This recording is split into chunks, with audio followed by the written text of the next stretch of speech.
नमो अरहंताणं नमो सिद्धाणं नमो आयर्याणं नमो उवज्जायाणं नमो लोये सवसाहुं।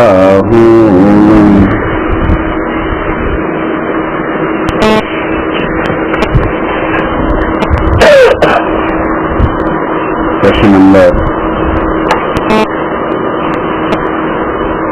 188।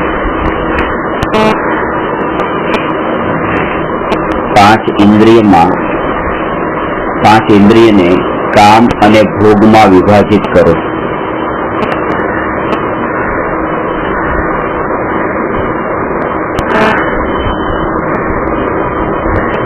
સમયસારની ચોથી ગાથામાં કહ્યું છે કે આ જીવે કામ ભોગ અને બંધનની કથા તો અનેક વાર સાંભળી છે, પરિચયમાં આવી છે અને અનુભવમાં આવી છે, તેથી તે સુલભ છે, પણ આત્માની વાત આજ સુધી ક્યારેય સાંભળી નથી, પરિચયમાં આવી નથી ને અનુભવમાં આવી નથી, જેથી દુર્લભ। હવે ત્યાં જે કામ ભોગ એ 5 ઇન્દ્રિયોને 2 ભાગમાં વિભાજિત કરી છે અને એની પરિભાષા એના ઉપર ટીકા લખનાર જયસેન આચાર્યએ 5 ઇન્દ્રિયોમાં સ્પર્શનેન્દ્રિય અને રસનેન્દ્રિયને કામેન્દ્રિય કીધી છે, ઘ્રાણેન્દ્રિય, ચક્ષુઇન્દ્રિય અને કર્ણેન્દ્રિયને ભોગેન્દ્રિય કીધી છે। કામનો અર્થ એ કર્યો છે કે જે ઇન્દ્રિયને પદાર્થના સંપર્કમાં, પદાર્થ સાથેના સ્પર્શમાં જવાની જરૂર પડે એ અને એનું જ્ઞાન થાય તો એ ઇન્દ્રિય તો છે કામેન્દ્રિય, અને જેને એ પદાર્થના સંપર્કમાં જવાની જરૂર ન પડે એ દૂરથી જ એને જાણી લે એનું નામ છે ભોગેન્દ્રિય। એટલે કે પાણી ગરમ છે કે ઠંડુ છે એ જાણવા માટે કે પાણી સાથે ચામડીનો સ્પર્શ થવો જોઈએ છે, દૂરથી એ ખબર નહીં પડે કે ગરમ છે કે ઠંડુ છે। એ જ રીતે દળેલું મીઠું અને દળેલી સાકર એ દૂરથી જોતા ખબર નથી પડતી કઈ મીઠી અને કઈ ખારી છે, તો એના અંદર એ જે ખાલી પાવડર જોયો એનાથી ભેદ નથી થતો, એને જીભ સાથે સ્પર્શવું પડે છે એ પદાર્થને। પણ કોઈ ગુલાબના ફૂલની સુગંધ આવતી હોય કે પરફ્યુમ છાંટ્યું હોય તો એને નાક સાથે સ્પર્શવાની જરૂર નથી, એ દૂરથી જ ખબર પડે છે। એવી રીતે કોઈ પણ રંગને જોવા માટે રંગને આંખ સાથે લગાવવાની જરૂર નથી, અને કોઈ ધ્વનિને સાંભળવા માટે એને કાન સાથે સ્પર્શવાની જરૂર નથી, એ દૂરથી જ ખબર પડે છે। ઉલટું એ છે કે જો એ ફૂલને સૂંઘવા માટે નાકથી બિલકુલ સ્પર્શી દેશું તો એની સુગંધ આવતી જ બંધ થઈ જશે, અથવા તો કોઈ રંગને જોવા માટે આંખની બિલકુલ નજીક લાવી દેશું તો એનું દેખવાનું બંધ થઈ જશે, અને કોઈ અવાજ સાંભળતા એને બિલકુલ કાનની નજીક લાવી દેશું તો એનો અવાજ જ સાંભળાતો બંધ થઈ જશે। એટલે ભોગેન્દ્રિય એવી છે કે જેને પદાર્થથી દૂર રહીને જ પદાર્થને જાણે છે, અને કામેન્દ્રિય પદાર્થના સ્પર્શમાં આવ્યા પછી એ પદાર્થને જાણે છે। એટલે સ્પર્શનેન્દ્રિય અને રસનેન્દ્રિય એ 2 કામેન્દ્રિય છે, ઘ્રાણેન્દ્રિય, ચક્ષુઇન્દ્રિય અને કર્ણેન્દ્રિય એ 3 ભોગેન્દ્રિય છે। કામેન્દ્રિય જે છે એ એક છે કે સ્પર્શનેન્દ્રિય એ આખા શરીરના અંદર ચામડી રૂપે, તો એ તો એક જ છે। રસનેન્દ્રિય એ જીભ છે કે જે એક જ છે, અને ઘ્રાણેન્દ્રિયમાં નાક 2, આંખ 2 અને કાન 2, એ રીતે પેલા જે દ્વાર છે એ 2 દ્વાર છે, આંખ, કાન અને નાકના, તો એ રીતે એ ભોગેન્દ્રિયમાં જે છે એ 2 ભેદ છે। અને એમાં પણ જેમ જેમ 2 ઇન્દ્રિયથી પછી 3 ઇન્દ્રિય ને 4 ઇન્દ્રિય ને 5 ઇન્દ્રિયમાં જઈએ એમ એનો વિસ્તાર પણ વધતો જાય છે। 2 કાન વચ્ચે જેટલું અંતર છે એના કરતા 2 આંખ વચ્ચેનું અંતર ઓછું છે, અને બે નાકના દ્વાર કરતા તો એનું અંતર પણ ઓછું છે.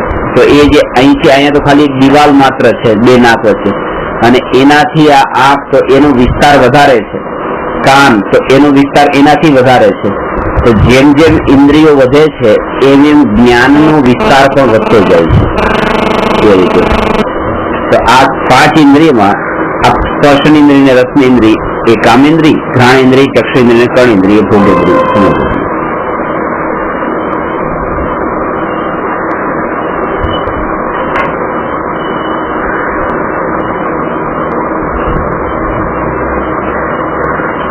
આ સમજીને આપણા આત્મા માટે શું કલ્યાણ થાય, આત્માનો આમાં આપણને શું લાભ થાય કે આ જાણ્યા ભેદ કે સ્પર્શેન્દ્રિય અને રસનેન્દ્રિય એ કામેન્દ્રિય છે અને ઘ્રાણ, ચક્ષુ અને કર્ણ એ ભોગેન્દ્રિય છે.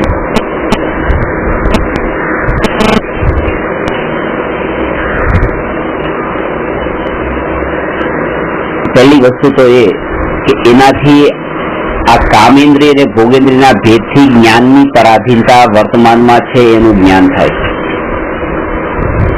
એટલે કે મારા આત્માનો સ્વભાવ જાણવાનો છે, જાણવું એ મારો સ્વભાવ છે. તો એ દળેલી સાકર ને દળેલું મીઠું એને હું દૂરથી કેમ નથી જાણી શકતો? જાણવાનો સ્વભાવ છે. અહીંયા આત્મા છે, આત્મામાં જ્ઞાન નામનો સ્વભાવ છે અને સામે પદાર્થ છે. તો પદાર્થને જાણી લે કે મીઠું છે કે ખારું છે. તો એને જીભ સુધી જે સ્પર્શવું પડે છે, એને સંપર્કમાં આવવું પડે છે, તો એનાથી વર્તમાન જ્ઞાનની પરાધીનતા છે એનો પેલા અહેસાસ થાય છે. આ સ્પર્શ કરવો પડે છે એ કે કેવળ જ્ઞાન જે મારો સ્વભાવ છે કે જે આખા જગતને એક સમયમાં જાણી શકે છે, એવી શક્તિ હોવા છતાંય વર્તમાન પર્યાયમાં તો એવી પરાધીનતા છે કે એક સમયમાં એક જ્ઞેયને એ પણ સંપર્કમાં આવેલા જ્ઞેયને જાણું છું. તો આ પોતાના વર્તમાન પર્યાયની અશુદ્ધિનું જ્ઞાન થાય છે આ સ્પર્શ કામેન્દ્રિયને સમજવાથી. અને જે ભોગેન્દ્રિયના વિષયોનો જે ત્યાગ છે એના કરતા ભોગેન્દ્રિયનો ત્યાગ તો હજુ પણ થઈ શકે છે, પણ કામેન્દ્રિયનો ત્યાગ જે છે એ કઠિન છે. અને એમાં પણ સ્પર્શન અને રસના, તો રસના ઉપર તો વિશેષ રૂપે કીધું શાસ્ત્રોમાં. જે તપ કયા છે એ તપના અંદર મોટા ભાગના તપ એ સ્પર્શન અને રસનાથી સંબંધિત જ છે. અને એમાં વિશેષ રૂપે તો રસનેન્દ્રિયથી સંબંધિત છે, પણ સ્પર્શેન્દ્રિય પણ એમાં ગર્ભિત છે. બ્રહ્મચર્ય વ્રત તો એ સ્પર્શેન્દ્રિયથી ગર્ભિત છે. અને રસનેન્દ્રિયમાં તો જેટલા પણ તપ છે, જે 12 તપમાં 6 તપ બાહ્ય તપ છે, એ બાહ્ય તપમાં જે 4 તપ છે પહેલા એ તો રસનેન્દ્રિયના વિષયના જે ભોગ છે એના ત્યાગથી સંબંધિત છે. પહેલું અનશન છે, બીજું ઉનોદર, ત્રીજું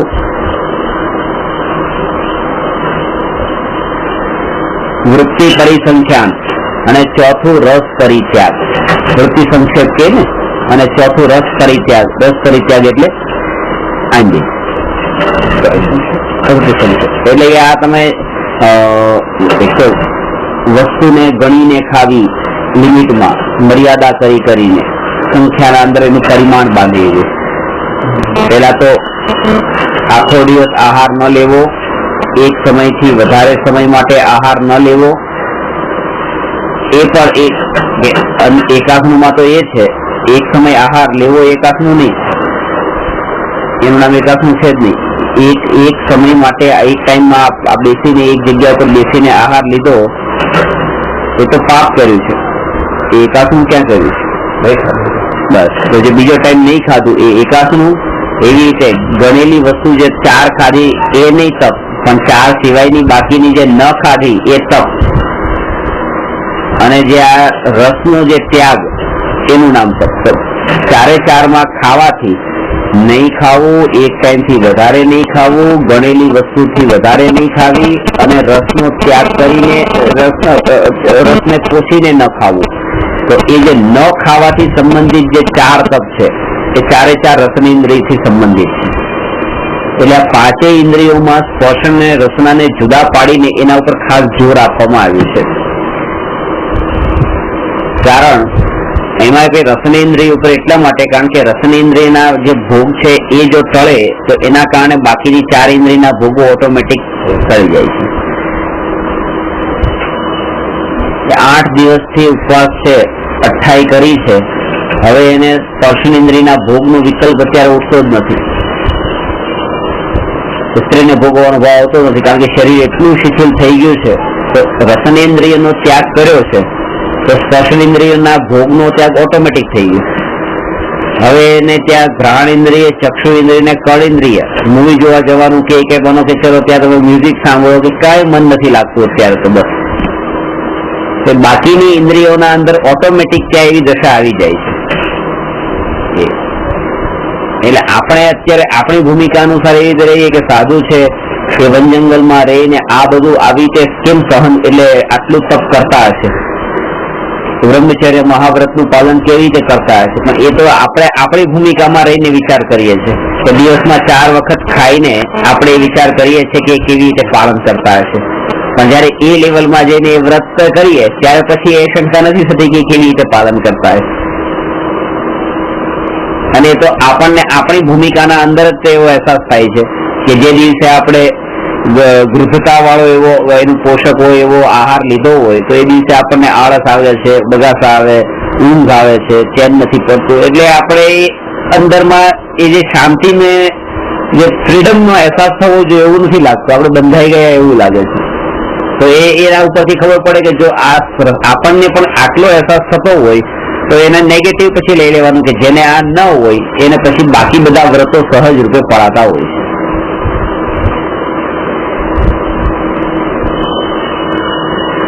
અને આપણાથી પડાતા નથી એટલે આપણે એ વ્રત પાળી શકતા એવા આત્માઓને નમસ્કાર કરીએ છીએ એમ નથી, પણ એમના એ આત્મામાં જે વિતરાગ ભાવ પ્રગટ થયો છે એ વિતરાગ ભાવ જ અમારા માટે આદરણીય છે, પૂજનીય છે. કેમ? તો એનું કારણ કે જે ભૂખ્યા રહેવાની જે વાત છે એ તો નરકોમાં પણ ભૂખ્યા રહે છે નારકી જીવો. તો નારકી જીવો ભૂખ્યા રહે છે તો એને પગે લાગવાનો વારો આવશે પછી. એટલે આ ક્રિયાની વાત થઈ કે જો એ ખાલી બહારની ક્રિયાને આપણે વંદન કરતા હોઈએ તો પછી ત્યાં તો બહારની ક્રિયા તો ખૂબ પરફેક્ટ થઈ રહી છે કે 33 સાગરોપમ સુધી શરીરના અંદર આહાર ન ગયો. આહાર ન જવો એ મહત્વનું નથી, પણ એ વિતરાગ ભાવ જે પ્રગટ થયો કે જેના બળ પર એવો વિકલ્પ જ નથી આવતો. અને એ વિકલ્પ નથી આવતો એટલા અંશે બધી આત્મા નિર્મળ છે, એ સુખ છે, વિકલ્પનો અભાવ. મૂવી જોવા માટે ગયા, 3 કલાકનું મૂવી છે, 2.5 કલાક સુધી જોયું, પણ આપણે જે જોવું હતું એ તો એમાં આવ્યું જ નહીં. તો 2.5 કલાક હવે નિરાશા થઈ ગઈ. તો પેલા 2.5 કલાક સુધી જોવું છે વિકલ્પ તો આવ્યા હતા, અને 2.5 કલાક ના પૂરી થઈ ત્યારે પછી એમ આવ્યું અરે આમાં તો કઈ નથી, હવે અડધો કલાક બાકી છે, આમાં શું હશે. તો પેલા જે 2.5 કલાકે જેને દુઃખ થયું ને એ અજ્ઞાની એને દુઃખ માને છે, એને પ્રતિકૂળતા જે મળી એને દુઃખ માને છે. અને જ્ઞાનીની પરિભાષા એ છે કે આ જે 2.5 કલાક સુધી એવરી મોમેન્ટ એને જે વિકલ્પ હતા કે મારે જોવું છે આ દુઃખ, મારે પિક્ચર જોવું છે આ દુઃખ, મારે પિક્ચર જોવું છે આ દુઃખ, એ વિકલ્પ એ દુઃખ છે.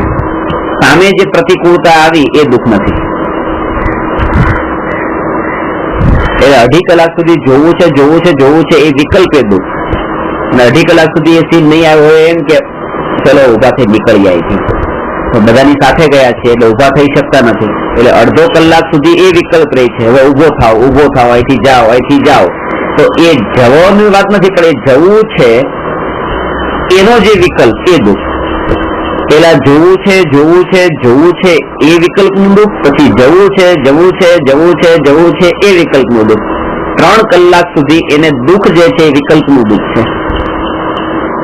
અને વિકલ્પને દુઃખ એટલા માટે કીધું છે કારણ કે જે સમયે એને વિકલ્પ આવ્યો છે કે મારે જોવું છે અથવા જવું છે એ સમયે એ પોતાના સ્વભાવમાં આનંદ નથી લેતો.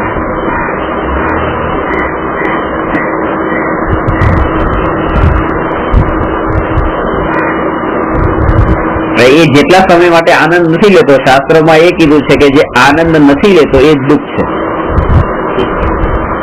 દુઃખની કઈ બીજી પરિભાષા નથી કે આનંદનો અભાવ એ દુઃખ છે. એટલે મેં તમને થોડા દિવસ કે આ જે રૂટીન થયું કે આપણે મળીએ અને આમ એકબીજાને મળ્યા છે, પ્રણામ કર્યા છે, પણ એના અંદર એમ એ આ તો એ રૂટીન છે ને. પણ આ સમયની જે પ્રફુલ્લિતતા અંદર રહેવી જોઈએ એ ક્યાં છે? અંદર એ પર્યાય સાથે તમે જોડાઈને તમે નથી બોલતા. અંદરમાં ઠીક છે, આ તો ચાલે છે, એ બધા સાથે મળીએ ત્યારે હાય કેમ છો, પણ એ પર્યાયમાં જાગૃતિ. પ્રફુલ્લિતતાનો અર્થ એમ નથી કે અંદર તમે તલ્લીન થઈ જાઓ, પણ એ સમયની જાગૃતિ, બોલતા બોલતા પણ, ચાલતા ચાલતા પણ, કોઈ સાથે વાત કરતા પણ, જે વસ્તુ આપણા જીવનની રૂટીન થઈ ગઈ હોય એ રૂટીન પણ દરેક પર્યાય નવી નવી છે એમ સમજીને નવીનતા લાગવી જોઈએ. એ મેં તમને 2 વખત પેલા વાત કરી હતી કે દરેક પર્યાયમાં એવી ફ્રેશનેસ લાગવી જોઈએ. એ પર્યાય તો વીતી ગઈ. ગઈકાલે ભગવાનની ભક્તિ અત્યંત ભાવથી કરી, જોડાઈને તલ્લીન થઈને ભક્તિ કરી, અને આજે ગયા તો હવે ગઈકાલે કરી છે ને, આજે આમ હાથ જોડી દીધા. એમ નહીં, આજે પણ એટલી જ ઉત્કંઠા અને ઉત્સુકતા હોય પેલા હું ભગવાનના અંદર ભાવથી જોડાઉં, કારણ કે એ જે ભાવ કર્યા હતા ગઈકાલના, એ ભાવનું ફળ અને એ ભાવથી જે મને આનંદ આવ્યો હતો એ આનંદ તો મેં ત્યારે જ ભોગવી લીધો હતો. અને જો અત્યારે મારે આનંદ લેવો હોય તો મારે અત્યારે પાછી એટલી જ એલર્ટની રહેવાની જરૂર છે તો વર્તમાનમાં આનંદ આવશે. આવો મહાન સિદ્ધાંત છે એનો કે દરેક સમયે જાગૃતિ.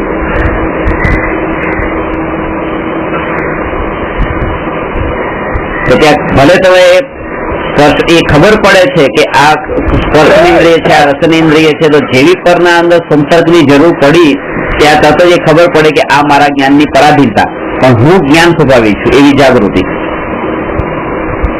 જે આ 5 ઇન્દ્રિયોના અંદર આંખથી દેખતો નથી એમ માને છે, જ્ઞાનથી જાણું છું. કાનથી સાંભળતો નથી પણ જ્ઞાનથી જાણું છું. કારણ કે જે આ ધ્વનિ રૂપે પરિણમેલું મારું જ્ઞાન એ પરિણમન જ્ઞાનનું થયું છે. પરિણમન જ્ઞાનનું થયું છે એટલે કે જેની અંદર એ પરિણમન થયું છે એ પણ નથી, અને એની સાથે જે એનું માધ્યમ હતું એ પણ નથી.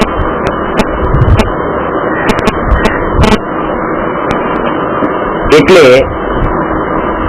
કે મીઠું પાણીના અંદર ચમચીથી ઓગાળીએ છીએ અને પછી એ પાણીને ચાખીએ છીએ તો એમાં 2 વસ્તુ છે કે એ જે ખારાપણાનો જે સ્વાદ છે એ ખારાપણાનો સ્વાદ ચમચીનો પણ નથી અને પાણીનો પણ નથી, એ મીઠાનો જ છે.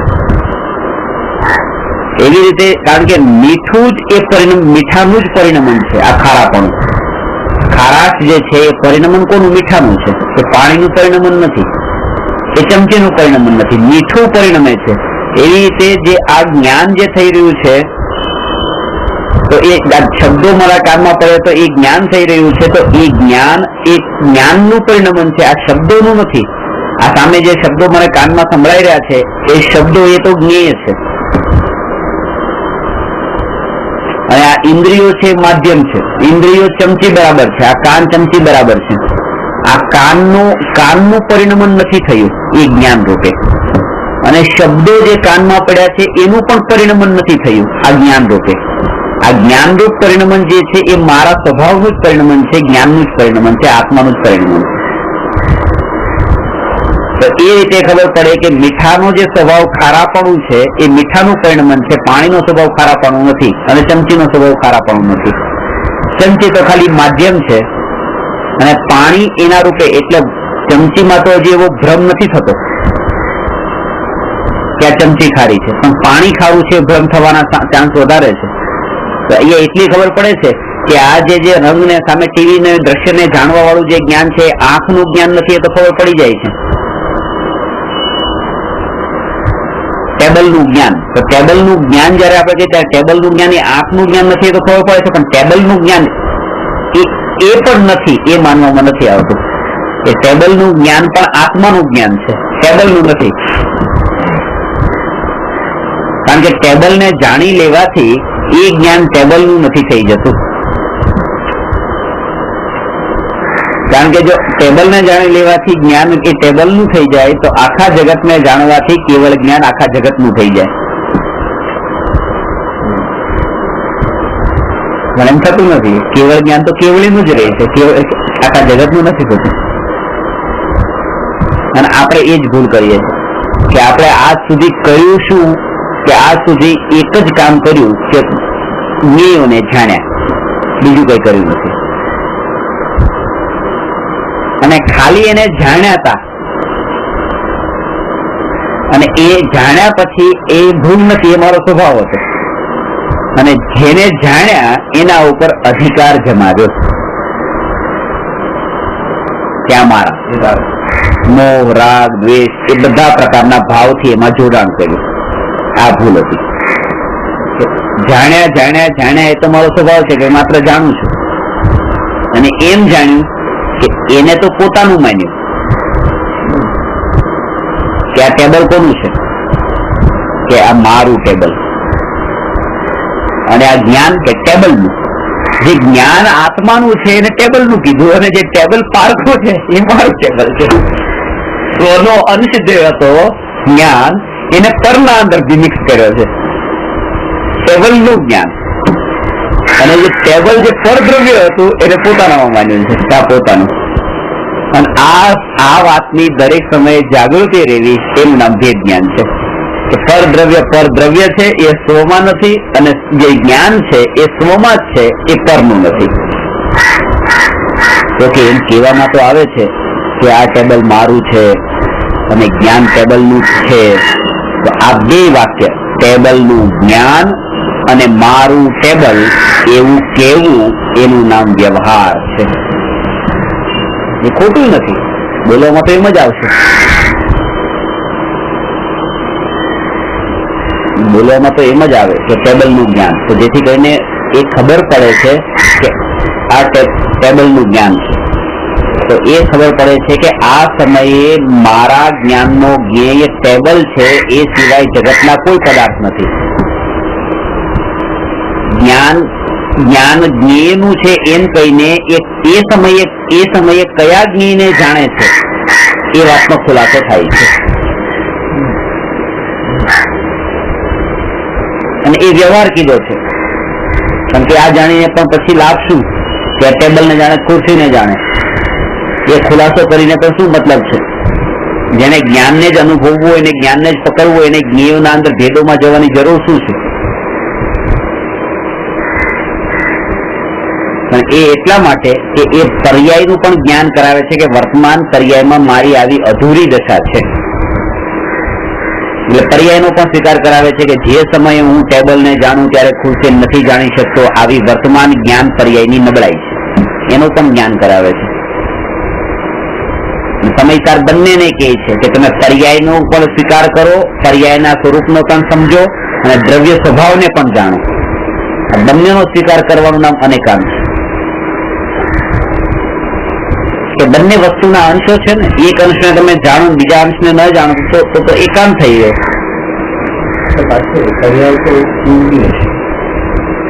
એટલા માટે એને તો જાણવી જરૂરી છે કે મારામાં અશુદ્ધતા આ રીતે પડેલી છે.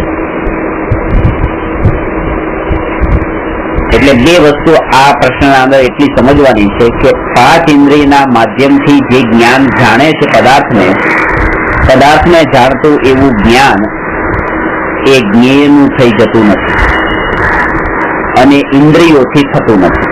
જ્ઞાન જ્ઞેયનું હોતું નથી અને જ્ઞાન ઇન્દ્રિયોથી થતું નથી. આ બે વાત ખાસ. જ્ઞાનનું છે એમ પણ નહીં.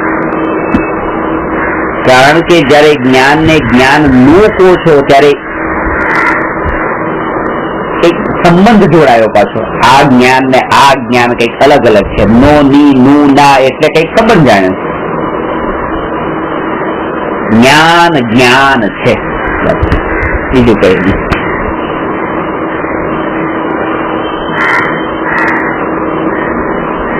એટલે જ્ઞાન આત્માનું પણ ન કહેવાય, કે આત્મા નું કેતા આત્માને જ્ઞાન અલગ થઈ ગયા. એટલે આત્મા જ્ઞાન છે, આત્મા સુખ છે. એ જ્ઞાન નું કહીને એનાથી જુદા પડવું નહીં, એ જ આત્મા.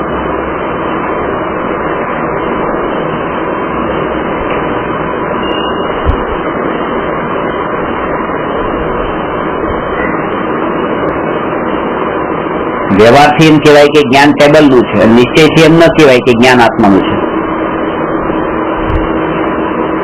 જ્ઞાનને ટેબલનું કેવું એ વ્યવહાર છે ને જ્ઞાનને આત્માનું કેવું એ વ્યવહાર તો નથી, નિશ્ચય પણ નથી, કઈ નથી.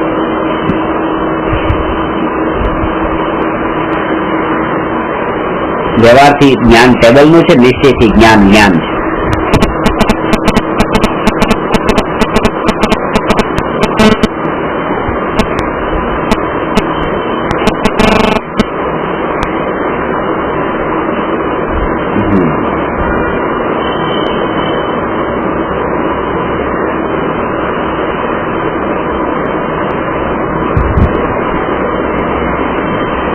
પ્રશ્ન નંબર 189. ભગવાનને વિતરાગી કહ્યા છે, વિતદ્વેષી કે વિતમોહી કેમ નહીં?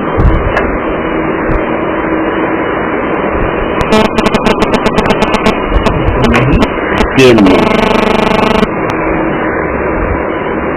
ભગવાન વિતરાગી છે, આપણે કહીએ છીએ ને વિતરાગી સર્વજ્ઞ. ભગવાન તો વિત દ્વેષી, ખાલી રાગને છોડ્યો છે એવું ક્યાં છે? દ્વેષને પણ છોડ્યો છે, મોહને પણ છોડ્યો છે.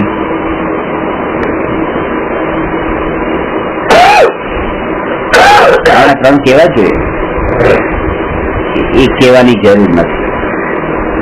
વિત દ્વેષી અને વિત મોહી એ કહેવાની જરૂર નથી. કરોડપતિને હજારપતિને લખપતિ કહેવાની જેમ જરૂર નથી, એમ વિતરાગીને વિતદ્વેષીને વિતમોહી કહેવાની જરૂર નથી. એનું કારણ છે કે જેને રાગનો અભાવ સર્વથા અભાવ થયો હોય એ જીવને મોહ અને દ્વેષનો નાસ્તો બહુ પહેલા થઈ ગયો. રાગ પછી છેલ્લે જાય છે, છેલ્લે રાગ જ રહી છે.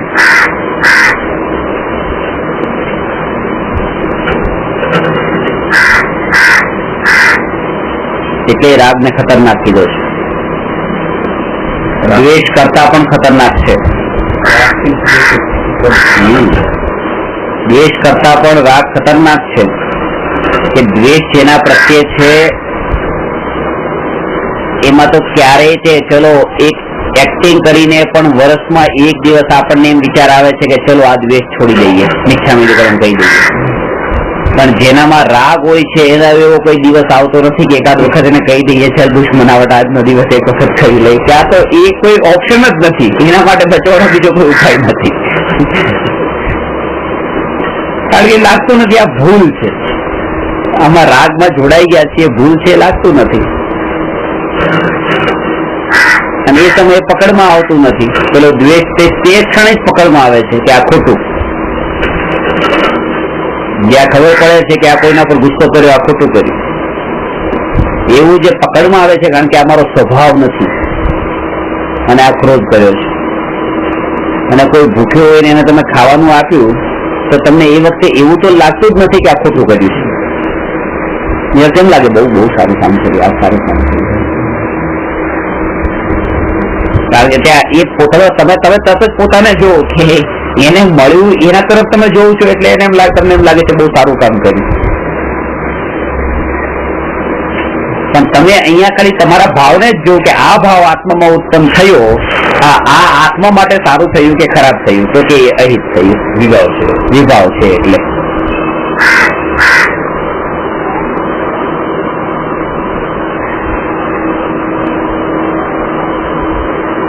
રાગમાં અસુરતા આવે ત્યારે જ ખબર પડે, ત્યારે જ ખબર પડે.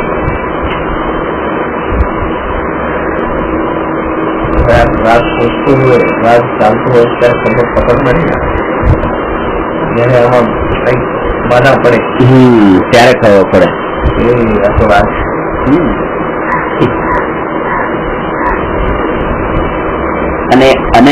અને તમે ધર્મનું વિચાર કરો છો, ચિંતન કરો છો અને ત્યારે તમને જે આનંદ આવી જતો હોય આનંદમાં આ રાગનો આનંદ જ ગર્ભિત હોય છે. મિથ્યાત્વની ભૂમિકામાં રાગ મિશ્રિત આનંદ હોય છે. તમને અત્યારે આ ક્રમબદ્ધ પર્યાયની ચર્ચા ચાલતી હોય અથવા તો ન્યાયકની ચર્ચા ચાલતી અને જે અંદરમાં આનંદ આવે એવો હોય, કૃપાવલીની ચર્ચા ચાલતી અંદરમાં આનંદ આવે એ જે અંદરમાં જે ઉલ્લાસ જે આવે છે લાગે છે ને એ ઉલ્લાસ એ ખાલી ભક્તિનો નથી હોતો. બેંકના એકાઉન્ટમાં પૈસા પડેલા છે ને એનો ઉલ્લાસ અંદર ઇન્ક્લુડ છે, મિક્સ છે. એ ખબર છે એ અંદરની પ્રતીતિ એવી પડેલી છે કે મારી પાસે આટલા પૈસા છે, આ પત્ની છોકરા આ બધું છે, બધું અંદર છે ને એની પ્રતીતિ અંદર માન્યતામાં તો પડેલું છે અને એની સાથે આ વાત સાંભળવા મળી છે તો આનંદ છે. આ બધું જતું રહીને જો આ વાત સાંભળવા મળે તો ખબર પડે આનંદ સાચો છે ખોટો છે. નથી ખબર પડતી ત્યારે.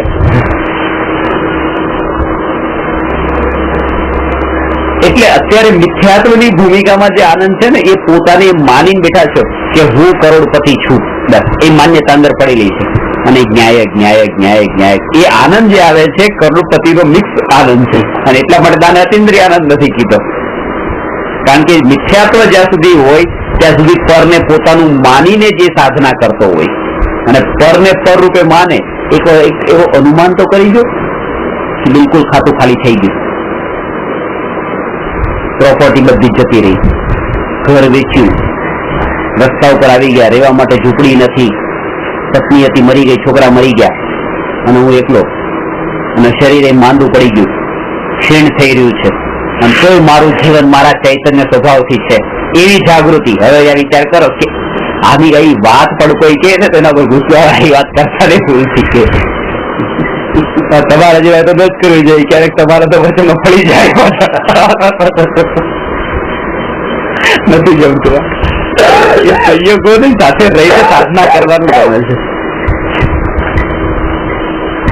એટલા માટે એ ભાવલિંગી મુનિ છે ને એ ખરું પ્રૂવ કરે છે કે આ બધું નથી અને તેમ છતાં પણ જો અંતરમાં આનંદ એનો એ જ છે તે પ્રેક્ટિકલમાં દેખાય છે. સમ્યક દ્રષ્ટિ સાથે રહીને હોય પણ ત્યાં માન્યતામાં નથી. હવે સાધુઓને ચારિત્રમાં પણ છૂટી ગયું છે, તો માન્યતામાં નથી કે હવે આ મારું છે અને તૈયારી છે પૂરી પાછી. અહીંયા તૈયારી નથી. ચિંતન આવા બધા કરવાના કીધા એ જ રીતે કીધું છે ને, ચિંતનની પ્રક્રિયા જ આવી છે. ચિંતનમાં આવું જ હોય કે આવી જે થતું નથી જ્યાં સુધી જે ઘટના આવી નથી એને આવો બધો વિચાર કરીને શું કામ રાખવાનો કે એટલા માટે કારણ કે ભવિષ્યમાં આવું આવવાનું છે. આ જ કરવાનું તો એને ભવિષ્યની ખબર નથી. ભવિષ્ય એટલે જેમ ગઈકાલે કીધું કે બસ 20 વર્ષ 30 વર્ષ 50 વર્ષ એ ભવિષ્ય. એટલે કે તમે કમાઈને રાખો કે તમે ભવિષ્યનો વિચાર કરો, એ આ વિચાર કરો એટલે ભવિષ્ય એટલે 20 વર્ષ 25 વર્ષ. હું તો એને કેવું એ વ્યક્તિ મેં તો ભવિષ્યનો વિચાર કર્યો એટલે જ ઓછું કર્યું કે ભવિષ્યનો વિચાર કર્યો ઓછું કર્યું. હા, કારણ કે પછી એ 25-50 પછી આઈટી આ જે છૂટશે પછી જે નરક નિગુત એમાં પરિગ્રહ જેટલો વધારે એટલું નરક નિગુત ના દુઃખ વધારે. નરક ગતિનું આશ્રવનું કારણ જ એ છે પરિગ્રહ. નરક તત્વા સૂત્રમાં કીધું છે, એક બીજું કઈ નથી કીધું. હિંસા નથી કીધી, જૂઠ નથી કીધું, ચોરી નહીં, કુશી નહીં, પરિગ્રહ કીધું છે ખાલી પરિગ્રહ. હા, તત્વા સૂત્રમાં પરિગ્રહ એ નરક ગતિના કારણ, નરક ગતિના બંધ કર્મ આશ્રવનું કારણ છે. એ તમે આમનામ થોડો ભેગો કર્યો હતો, એમાં હિંસા કરી હતી, જૂઠે બોલ્યા હતા, બધું ઇન્ક્લુડ છે. આવી જાય છે એટલા માટે ખાલી પરિગ્રહ કહી દીધું. એના એટલે આ બધું એવી બધી કલ્પના કરવાનું છે વિચાર તો કરો કે અત્યારે જયારે તમારો શીખ કામ ચાલતો હોય ત્યારે તમને મોત ડોક્ટરે કહી દીધું કે મોત આવવાનું છે, 4 દિવસના મહેમાન ત્યારે કેવું દેખાય. એટલે તમારે તમારી પરિણતિને આ રીતે જ માપવાની છે અને તમે જે રીતે માપી શકશો ને ગુરુ પણ તમને મપાવી ન શકે, કારણ કે તમે તમારા ગુરુ કારણ કે તમે અનુભવ કરો છો. ડોક્ટર તમને એમ કે તમે હા દુખે છે, ડોક્ટર હા દુખે છે. ડોક્ટર ને ખાલી જ્ઞાન છે કે દુખે છે, આને અનુભવ તો આને જ છે દુખે છે.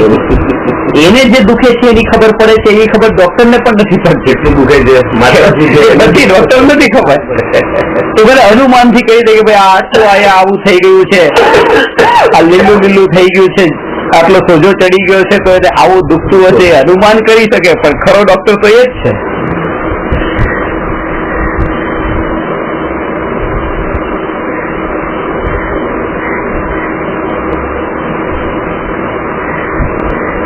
અને એને નાના નાના લેવલ ઉપર પછી માપવાનું કે જયારે પછી તમારી પાસેથી કઈ એવી વસ્તુ આવે અથવા તો એવી વસ્તુ જાય તો એનાથી તમને ફરક કેટલો પડ્યો કે જયારે તમે પોતાને બિલકુલ પરથી ભિન્ન તો કંગાળ બાંધી લીધા અને પોતાનાથી અંદરથી તો અનંત ગુણોના વૈભવશાળી માન્યા.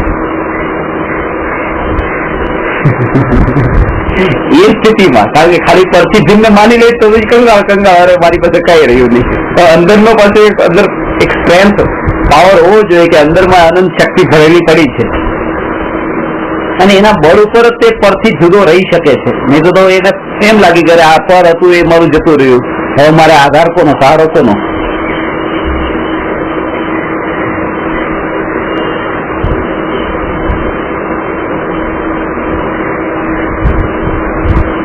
આ સમૂહમાં ન થાય, આનું જ્ઞાન સમૂહમાં લેવાય, પણ આ એકાંતમાં થાય.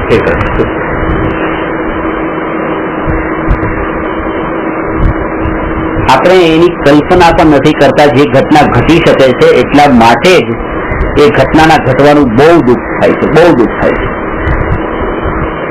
જે સંભવ છે એની કલ્પના પણ નથી કરતા. એ સંભવ છે કે દીકરાનું મરણ થઈ શકે છે, ત્યાં સંભવ છે. દીકરીનું મરણ થઈ શકે, સંભવ છે. એની કલ્પના, અરે સપને આવો વિચાર ન કરાય. આ વિચારને આપણે અપશુકન કહીએ, ખરાબ વિચાર કહીએ, ઊંધા વિચાર કહીએ, શેખચરીના વિચાર કહીએ અને જ્ઞાની અને તત્વનું ચિંતન કહે છે. આના બળ ઉપર જ ક્યારેક તમને દર્શન થાય, કારણ કે પહેલેથી તૈયારી કરતો હતો. જે સંભવ છે એ દરેક પર્યાયના સ્વીકારવાની તૈયારી.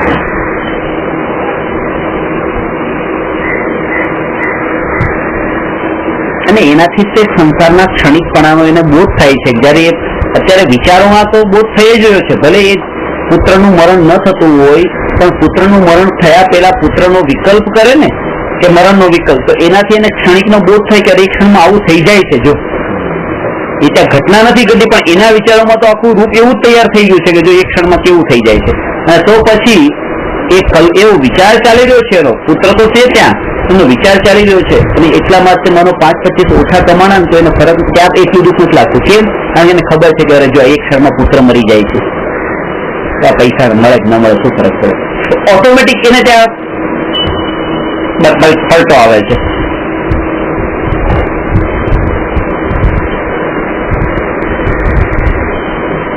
આપણે જે ક્ષણિકનો વિચાર કરીએ છીએ એ ક્ષણિકનો વિચાર એનો કરીએ છીએ જેમાં બહુ ફરક નથી પડતો. એના ક્ષણિકનો વિચાર કરીએ છીએ. વૈરાગ્ય ન આવવાનું કારણ એ છે. એટલે જાપાનમાં જો એક ક્ષણમાં કેવું થઈ ગયું, આપણને શું ફરક પડે છે? એના ક્ષણિકનો વિચાર કર્યો. આ પુત્રના મરણના ક્ષણિકનો, કારણ કે જેનાથી ફરક પડે છે એનો વિચાર નથી કરતા, કારણ કે દુઃખી નથી થવું. એને એમ લાગે છે દુઃખ થશે. અને પેલો જાપાનની ક્ષણિકપણાનો વિચાર કરે ત્યાં દુઃખ નથી લાગતું, ઠીક છે સાંભળ્યું. આવા વિચાર કરી લે તો પછી પ્રત્યેક ક્ષણે સુખી થઈ કોઈ પછી ઢોળાવી ન શકે. 1000 જણાનું ટોળું મારી સામે એવી રીતે તલવાર ને ચાકુ લઈને મને મારવા સામે આવે છે અને જેને મેં આટલું જેના માટે હું આમ કરતો હતો, સારા ભાવ ભાવતો હતો, એ આવે છે અને હું બેઠો છું. બસ હું ન્યાયક છું. કરો ચિંતન. કોઈ આવતા નથી, પણ તમે તમારી સ્થિરતાને માપો છો.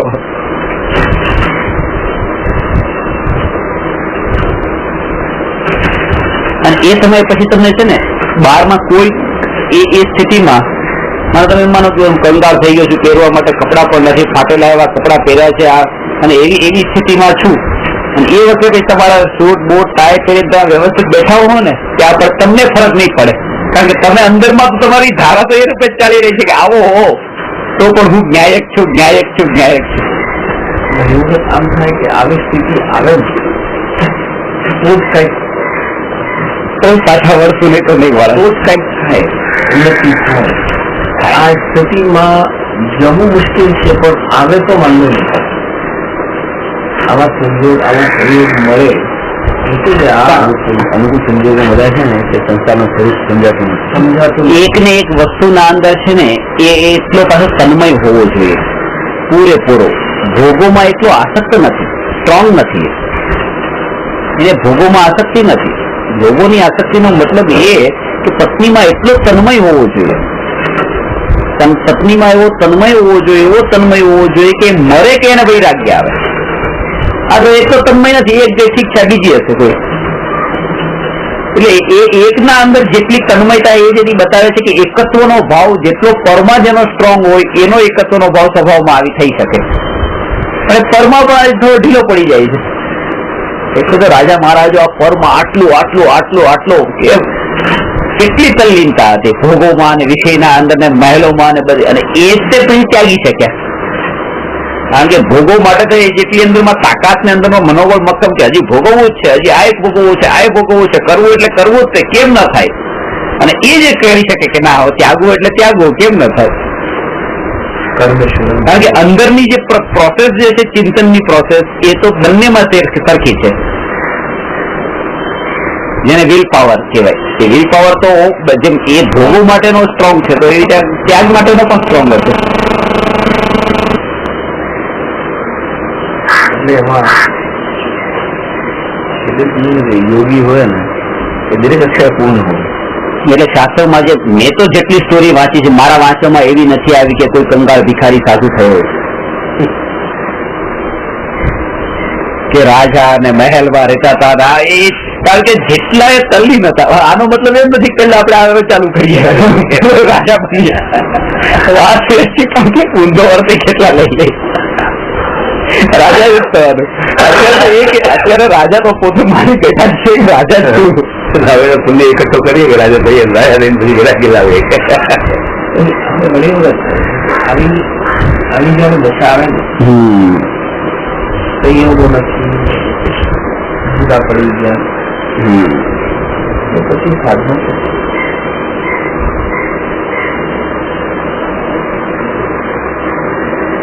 આજે આમ લાગે તમને બધા આ સ્પીડ બ્રેકર છે, ઘણા બધા સ્પીડ બ્રેકર.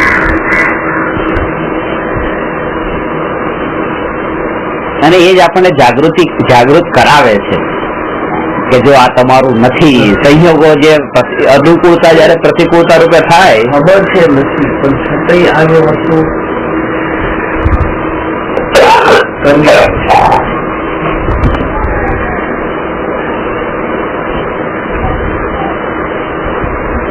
પછી આવો વિચાર થાય કે એ બધું મેં જ રચેલું હતું, મારા જ છે બધા. ત્યાં આવો વિચાર આવે કે આ મારું ભૂતકાળ છે એટલે મને મારા જ કરેલા અપરાધ અપરાધ છે. ભૂતકાળનું દર્પણ દેખાઈ રહ્યું છે. બસ આવું કે રીતે છૂટી નહીં શકું. કર્મની જે ગતિ છે એ થોડી ત્યાં એક આવા ક્યાં અટકી જવાય છે કે પોતાને તો બીજાથી ખુશી જોતી નથી, તમને પત્નીથી ખુશી જોતી નથી, છોકરાથી ખુશી જોતી નથી, તમારે કોઈ અપેક્ષા રહી નહીં. પણ એટલી અપેક્ષા છે તમે એને ખુશ કરવા તો માંગો છો. તમારા થકી તમે જે કઈ પણ થાય એનું તમે કઈ કરો અને એ દુઃખી ન થાય. એ પણ એક માઇનસ પોઈન્ટ છે. કારણ કે બીજાથી ખુશ રહેવું છે એ પણ એક માઇનસ પોઈન્ટ, અને બીજાને ખુશ રાખવા છે એ માઇનસ પોઈન્ટ. ફરક ખરો. એક વ્યવહાર પૂરતું તમે કરો છો કે પણ એમાં તમારું એક કેટલું પાછું એ છે એક માઇન્ડ છે કે તમે વધારે સારા થવા માંગો છો કે હજી દુઃખી લગ્નનો પ્રસંગ છે, લગ્ન પ્રસંગ તમે સારી રીતે ઉજવો છો કે પછી એની ધામધૂમથી ઉજવો છો કે પછી એક નામ રહેવું જોઈએ, અંદરમાં એક ભાવ પડ્યો જ હોય છે, પ્રસિદ્ધિનો મોહનો ભાવ પડ્યો જ હોય છે કે જો આટલો ખર્ચો કર્યો લગ્નમાં.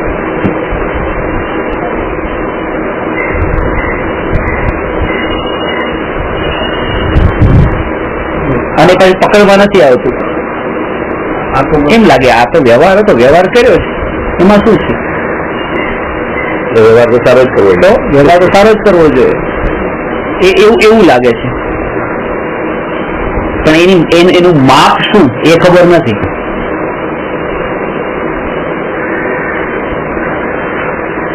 જે લોકો પાસે પૈસા ના હોય તો એ શું કરે? તો એ લગ્ન નહીં કરાવતા હોય તો કરાવે છે.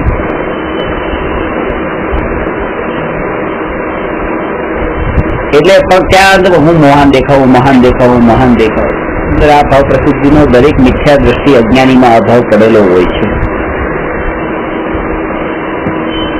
ચાહે ધર્મ ક્ષેત્રે અથવા કર્મ ક્ષેત્રે. અને જો આ ન હોય જેટલા અંશે તો સમ્યક દ્રષ્ટિ છે, અને ઓછો થયો હોય તો એ સમ્યકની નજીક છે. ઘણા જીવોમાં માહિતી જોતા હોય તેને વધારે કોઈ વસ્તુમાં ઇન્ટરેસ્ટ છે.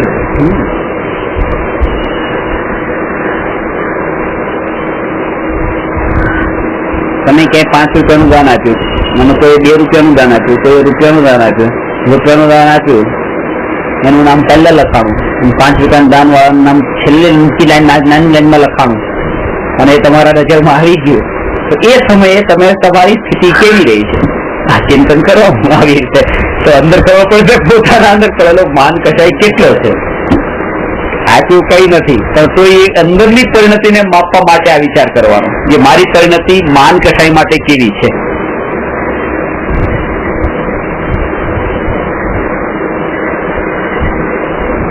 અને એને જો એમ લાગે કે હવે એટલું બધો ફરક નથી પડતો તો સમજવું કે હજી આમાં આગળ જવાની જરૂર છે.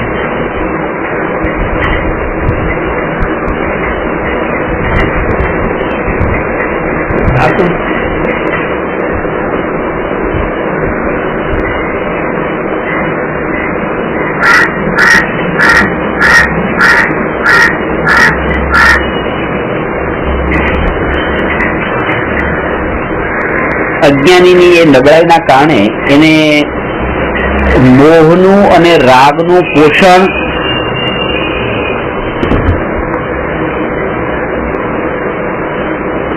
થતું હોય છે ને એ વ્યવહારના નામે કરે છે, એ મોટો અપરાધ છે. એમ માને કે અમારો મોહ છે, અમારો રાગ છે, આ બરાબર નથી, તો બરાબર છે.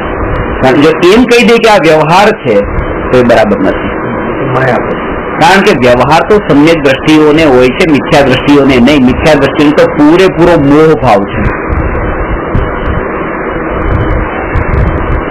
મિથ્યા દ્રષ્ટિ આ બોલવાનું પણ નથી હોતું.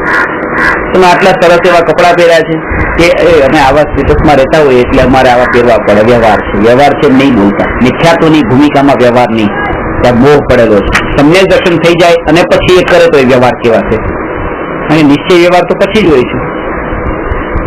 શ્રુત જ્ઞાન ના અંશ છે નિશ્ચય ને વ્યવહાર તો, ત્યાં તો કુશ્રુત શ્રુત જ્ઞાન છે. શ્રુત જ્ઞાન ક્યાં છે? શ્રુત જ્ઞાન ના હોય તો શ્રુત જ્ઞાન નો અંશ નિશ્ચય ના હોય ને વ્યવહાર ન હોય.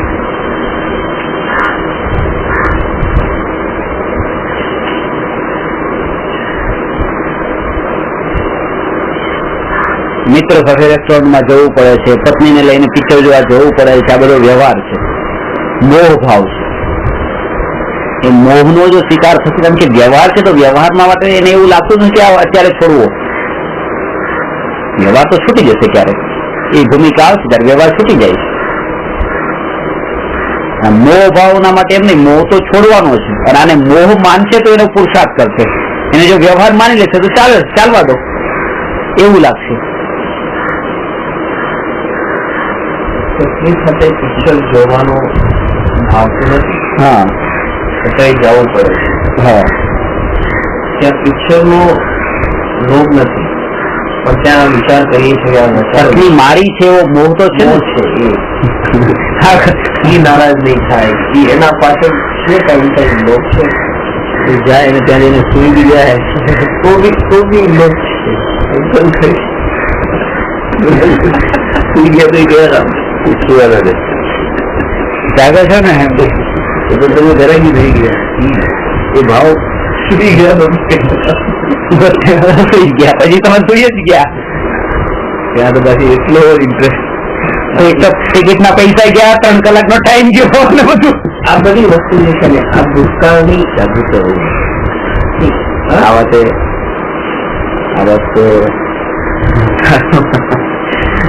દરેક વસ્તુ અમારે દરેક વસ્તુ જાગૃત બહુ રાખવી પડે.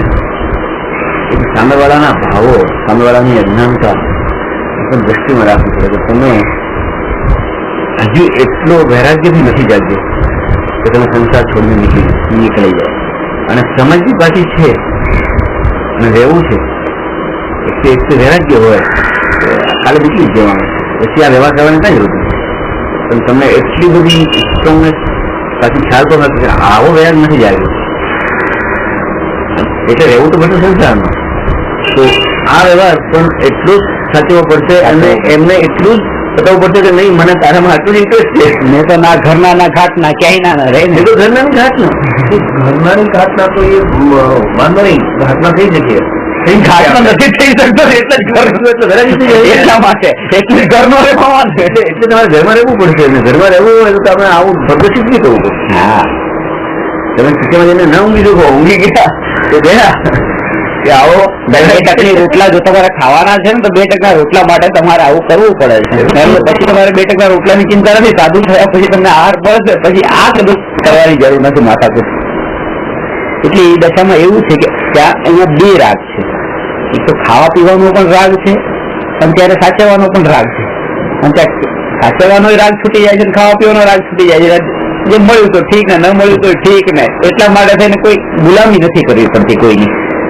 અહીંયા જે ગુલામી કરવી પડે છે આ તો ખરેખર ગુલામી જ છે. આપણે કમજોરી છે ને વૈરાગ્યથી દ્રષ્ટિઓ ને બાકી બીજું કોઈ દ્રષ્ટિ નથી આપણને.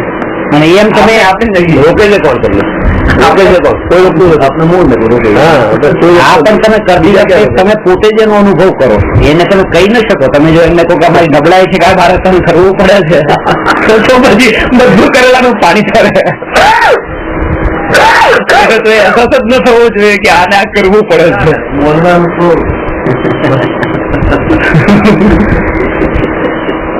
નવું બોલવામાં જ થવું બંધ થઈ ગયું. દ્રષ્ટા થઈને જોતા રહેવાનું. મને ક્યાં થાય છે ને હું ક્યાં કરવાનું.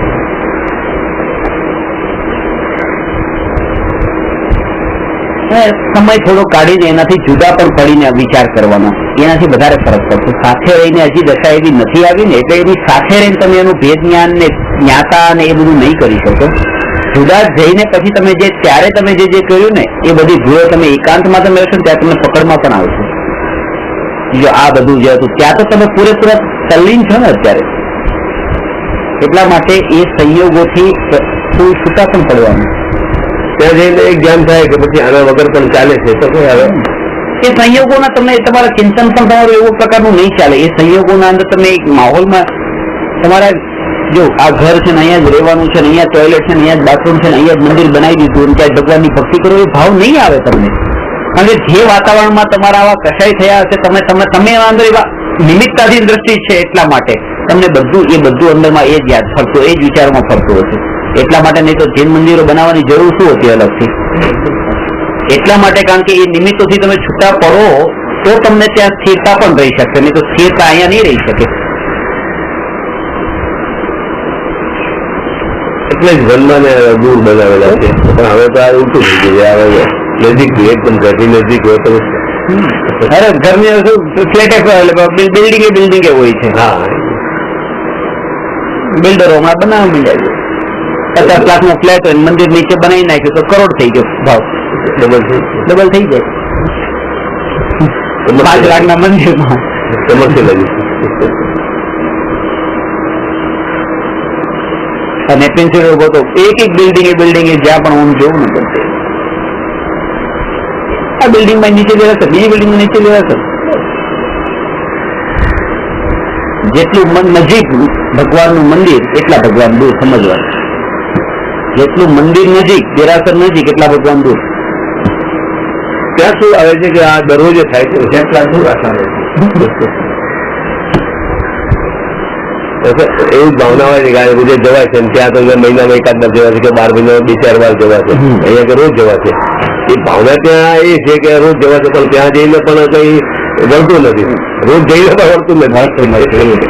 હા, કે એ જેમાં તમને કીધું રોજ મળવાનું થાય છે, રૂટીન થઈ ગયું, રૂટીન થઈ જાય છે.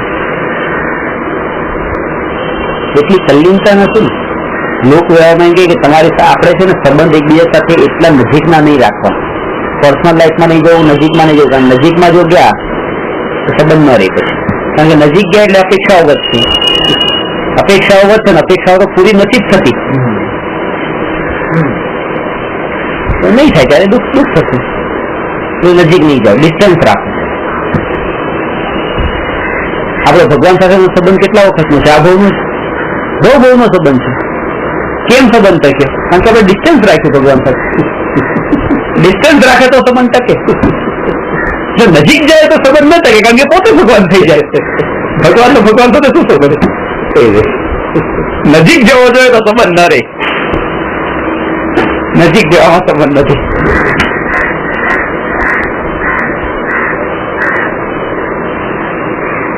રૂટીન ક્રિયાની અંદર બી આપણે જે કરતા હોઈએ છીએ, એક દિવસ ક્રિયા ન થાય તો પાછો એ આપોસ થઈ જાય. સારી ક્રિયામાં પણ આપોસ થઈ જાય કે આપણે એ ચકાસવું જોઈએ કે આજે આ ક્રિયા નહીં કરીએ તો સ્થિતિ કેવી રહે, વિરોધી કરતા હોઈએ. અને પોતાના પરિણામને માપવાના માટે કે એક બાજુ પોતાના ઘરની બાજુ મંદિર બની રહ્યું છે અને અહીંયા પોતાનું ઘર બની રહ્યું છે, અને બે કામ થોડા વખત અટકેલા છે, થવાના છે ચાલુ. હવે ઘર બનાવવાનું કામ ચાલુ થયું ત્યારે તમને કેવા ભાવ થયા, દેરાસરનું કામ હવે પાછું ચાલુ થયું તમને કેવા ભાવ રહે છે, એના ઉપરથી તમે સમજી શકો કે ઘર ચાલુ છે, હા હવે ચાલો જલ્દી બનશે એ ભાવ, અને દેરાસર જલ્દી બનશે એના તો ખબર પડે તમને શુદ્ધ ભાવમાં વધારે રસ છે કે અશુદ્ધ ભાવમાં રસ છે. વિષયના ભોગવવાનો ઘર બને એની રુચિ હશે, અને શુદ્ધ ભાવનો રસિક હશે એને એમ લાગશે કે આ મંદિર બાજુ.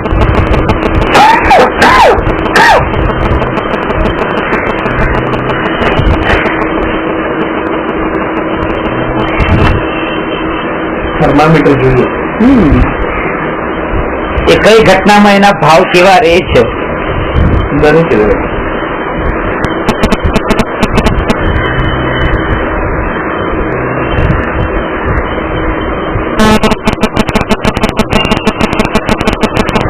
મંદિરમાંથી ભગવાનની મૂર્તિ ચોરાઈ જાય તો કેટલું દુઃખ થાય છે,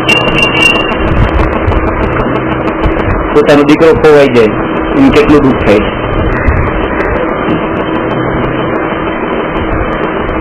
અરે એ તો ચેતન થોડા હતા, એ તો દ્રઢ. આ ચેતન અને ચેતન માન્યા ક્યાં? ચેતન માને તો એમ લાગે અરે એની પૈસાથી મળી ગયો, અરે આ મારો છે, મારો છે, મેં તો બહુ પૈસાથી તો ઘણું માણસ ભગવાનના માનો દાગીના હોય એ ચોરાઈ જાય, પોતાના ઘરના દાગીના ચોરાઈ જાય.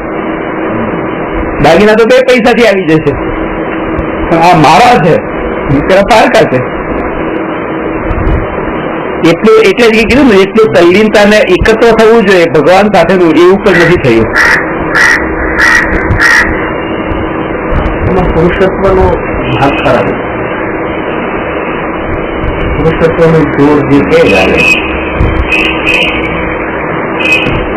જેમ આમ લાગે છે કે હું જૈન છું, આ મુસ્લિમ છે, આ હિન્દુ છે, એ જે ભેદ પડે છે, આમ જૈન બાજુમાં બેઠા હોય ને એને મળવાનું થતું હોય, માનો બહારગામ ગયા હોય સાથે કોઈ જૈન સાથે હોય તો મને જે કન ઓળખાતા નથી ને એ પણ કન ઓળખાતા નથી, તમારો ચોવ્યાર એનો ચોવ્યાર બધું આમ બરાબર પાતું હોય તો આનંદ થાય કે ચલો આપણે એક જાતિના હોય ને તો એક જાતિના માને તો આત્મીયતા વધે. પરમાત્માની જાતિ એ આત્મા છે, હું તો આત્મા છું, એક જ જાતિના છીએ, એ રૂપે પરમાત્મા સાથે રહેવાનું છે ને એ રીતે પરમાત્માને જોવાના છે, આ મારી જ જાતિના છે. એ રીતે નિકોધ નો જીવ મારી જાતિનો છે, પછી તો જાતિ વેચ નો ભેદ નહીં.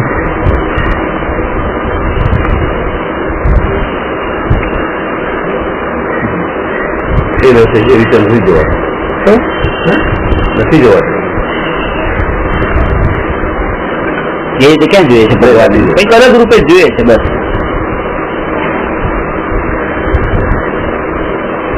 બુદ્ધિપૂર્વક જોવાય છે પણ સહજ નથી જોવાતા. સહજ નથી જોવાતા. પછી ખ્યાલ આવે કે નહીં, આપણે આપણ જીવ છે, આપણ મારા જેવું છે. દરેક અન્ય દર્શનમાં તો ખાલી એ દ્વેષને જ છોડવાનું કીધું છે. રાગ તો કરવાનું કીધું, રાગ તો કરો, મોહ પણ કરવાનું કીધું છે. કૃષ્ણ બધું બતાવે છે. હા, રોજ જેટલું રાગ છે કૃષ્ણ લીલામાં, રામલીલામાં જેટલો બને એટલો રાગ કરો. દેશમાં રહો છો ને તો દેશના અંદર દેશને પ્રેમ કરો. દેશભક્ત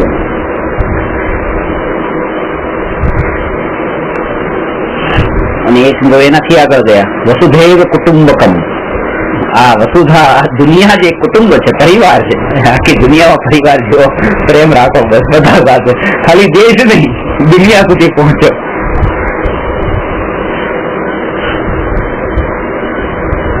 એને આપણે તો રાત્રિ ના એટલું પ્રેમ તો હોવો જોઈએ, રાગ કરુણા તો હોવી જોઈએ, દરેક જીવ પ્રત્યે હોવી જોઈએ. એ લાગે છે સ્વભાવ નથી, એવી જાગૃતિ નથી. આ મારો સ્વભાવ નથી.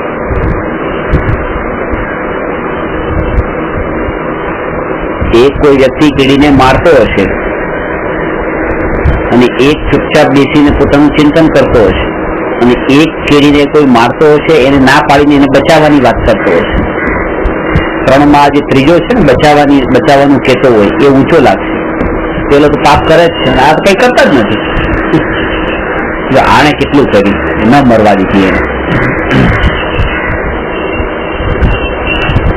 આ તો છૂટી ગયો. હજુ પણ જે કઈ નથી કરતા એના કરતા રાગ કરવા વાળા ઊંચા લાગે છે. કારણ કે તમે એ દશાને ઓળખી નથી ને, એટલા માટે થઈને એની એવી ગીમાં નથી આવતી.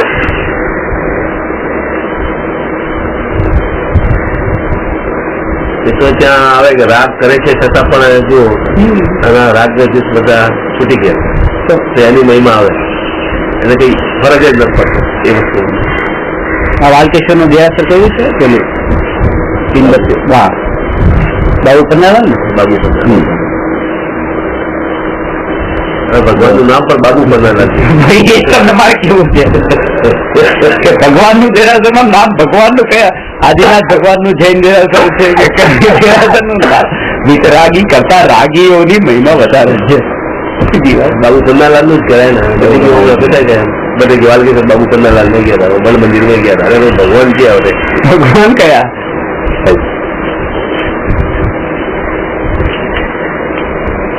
નામ લખેલું છે. અરે તો મોડ માર્યું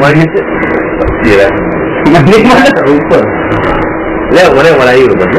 મતલબ એક ઓળખાણ હોય છે. આ એકચ્યુઅલ છે ઓળખાણ. હવે લોકોને પેલું ઓળખાણ તો અડી ગઈ. હવે બે નામ ક્યાં થઈ ગયું?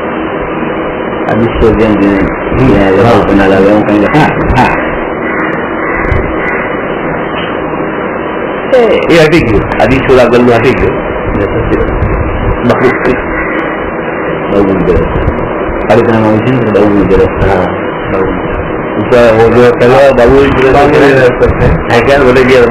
ભગવાન નું સમોસરણ ભરાય છે.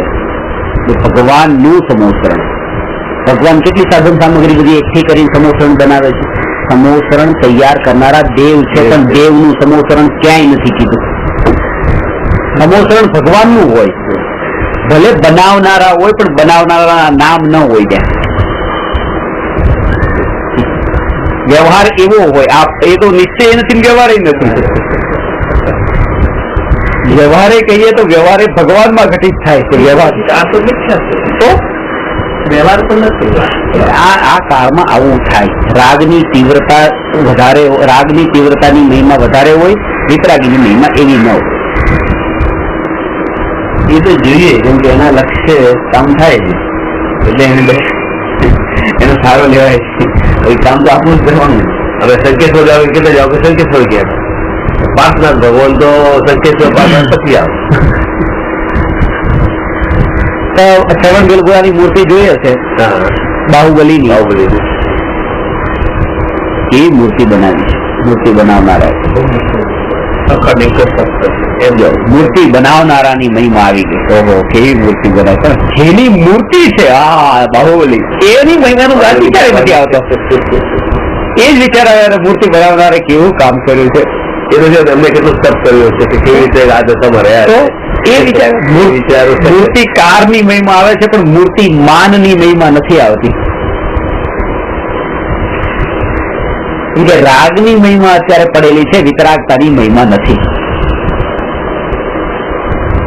એવું થયું છે જેટલા પણ પ્રભુ ભક્તિના માધ્યમથી જે દ્રાક્ષો બનાવ્યા છે એમને પોતાના નામને ગૌણ કરે છે. જેમને પોતાના નામને હિસાબે બનાવ્યા છે એમને મૂર્તિને ખાલી એક માત્ર માધ્યમ તરીકે લીધી. એમને ભક્તિભાવ કેટલો હતો એ જાણે. આ બતાવે છે કે જ્યાં નામ મૂક્યું છે તો પોતાના માધ્યમ એમને ખાલી માધ્યમ માને છે. બસ ભગવાનને માધ્યમ બનાવે. હું મારી મૂર્તિ મૂકી તો લોકો દર્શન નહીં કરે. આ ભક્તિ નામ રહેશે ભગવાનને જોઈને મને પણ યાદ કરશે. કોને બનાવી ગયું બાબુ તમે બધા મારા સાહેબને વર્ષમાં મૂકીને તો બધું સંગઠન થાય છે. અમારું સમાજ ભેગો નહીં થાય. વચમાં એક મારા સાહેબ હોય ને તો લોકો ભેગા થાય. મારા સાહેબની જગ્યાએ તમે ટ્રસ્ટી મૂકી દો, દેશનો ફરક પડે ને. પ્રશ્ન રહેલો છે હું આશીને વિરોધ કર્યો કે આપણે આ મારે લાવીએ, આ મારે લાવીએ, આ મારે કરીએ. ત્રણ મારા વિચારીએ છીએ જે મહારાજ ચડાવે વધારે ભરાવી શકતા હોય, બાકી વધારે હોય એમને બોલાવવાનું. ત્યારે મેં કીધું આ તો કઈ પાલતા નથી, પાલન કરાવ્યું નથી એમને શા માટે એ બોલાવે છે. ચડાવે ખરા બોલાવવાનું ઇન્કમ સારી. આ જગ્યા આપણે આ માટે બનાવીએ છીએ ઇન્કમના સાધન માટે. એને દુકાનદારી દુકાનદારી ખોલી છે આપની નાનો છે તો તમે કહી ના શકો, તમે ટ્રસ્ટી જ ના રહી શકો. કારણ કે એનું કામ નથી ટ્રસ્ટી. બાઇકલા કહો, બાઇકલા આપણે મારા સાહેબ બોલાવે કે ટ્રસ્ટી તમે ત્યાં જ ઇન્કમ કયા મારા સાહેબ ઇન્કમ વધારે કરે એમને મારા સાહેબ ટ્રસ્ટી હોય ક્યાં રહેવું છે. એટલે કોઈ ઓછું હતું એક પેલા શું કે આ દુકાન ખુલતી હોય ને બધા એક્ટરોને બોલાવે ને એવું બધું કરે ને, એટલે પોતાની ઓલી કરવા માટે દુકાન જ છે. હવે આવે પછી અમારે પાછા થાય અમને 2 કરોડ આપો, 40% ભાગ અમારો, 30% ભાગ અમારો. પછી બાબુ હા જેટલી ઇન્કમ થાય 30% આપવાના, 20 કરોડ લઈ જાય. એક મિનિટ પણ હવે આપણે જયારે મારા સાહેબોને આવી રીતે એ દ્રષ્ટિથી બોલાતા હોઈએ છીએ આપણે તો એમને આપણે જેમને કહીએ છીએ તમે આ કામ કરવાનું છે, આપણે એમને સપોર્ટ આપીએ છીએ, પણ એમને એમનો ફાળો હોય ને ઉલટું તો આપણે તો ના પાડી દેવી જોઈએ. જે કરતા હોય તમે આ નહીં કરો, બસ તમે તમારી સાધના કરો. સાધનામાં જે જરૂર પડતી હોય એ અમે પૂરી પાડશું, પણ આમાં પડવાની જરૂર નથી. એમાં પણ મહારાજ સાહેબ તમે પૂરી કોશિશ નહીં કરો ને એના માટે એમનો ફાળો એમનો પણ ભાગીદાર એટલે પૂરી કોશિશ કરે. એમને 30% વધારે કોશિશ કરશે એટલે પૂરી કોશિશ કરે. કારણ કે એમ લાગે ઇન્કમ વધારે આવવાની છે ને એમને. હું શું કામ કરું મુશ્કેલી પણ આપણે મુશ્કેલી છે. આપણે જયારે પૈસા શું કરે પછી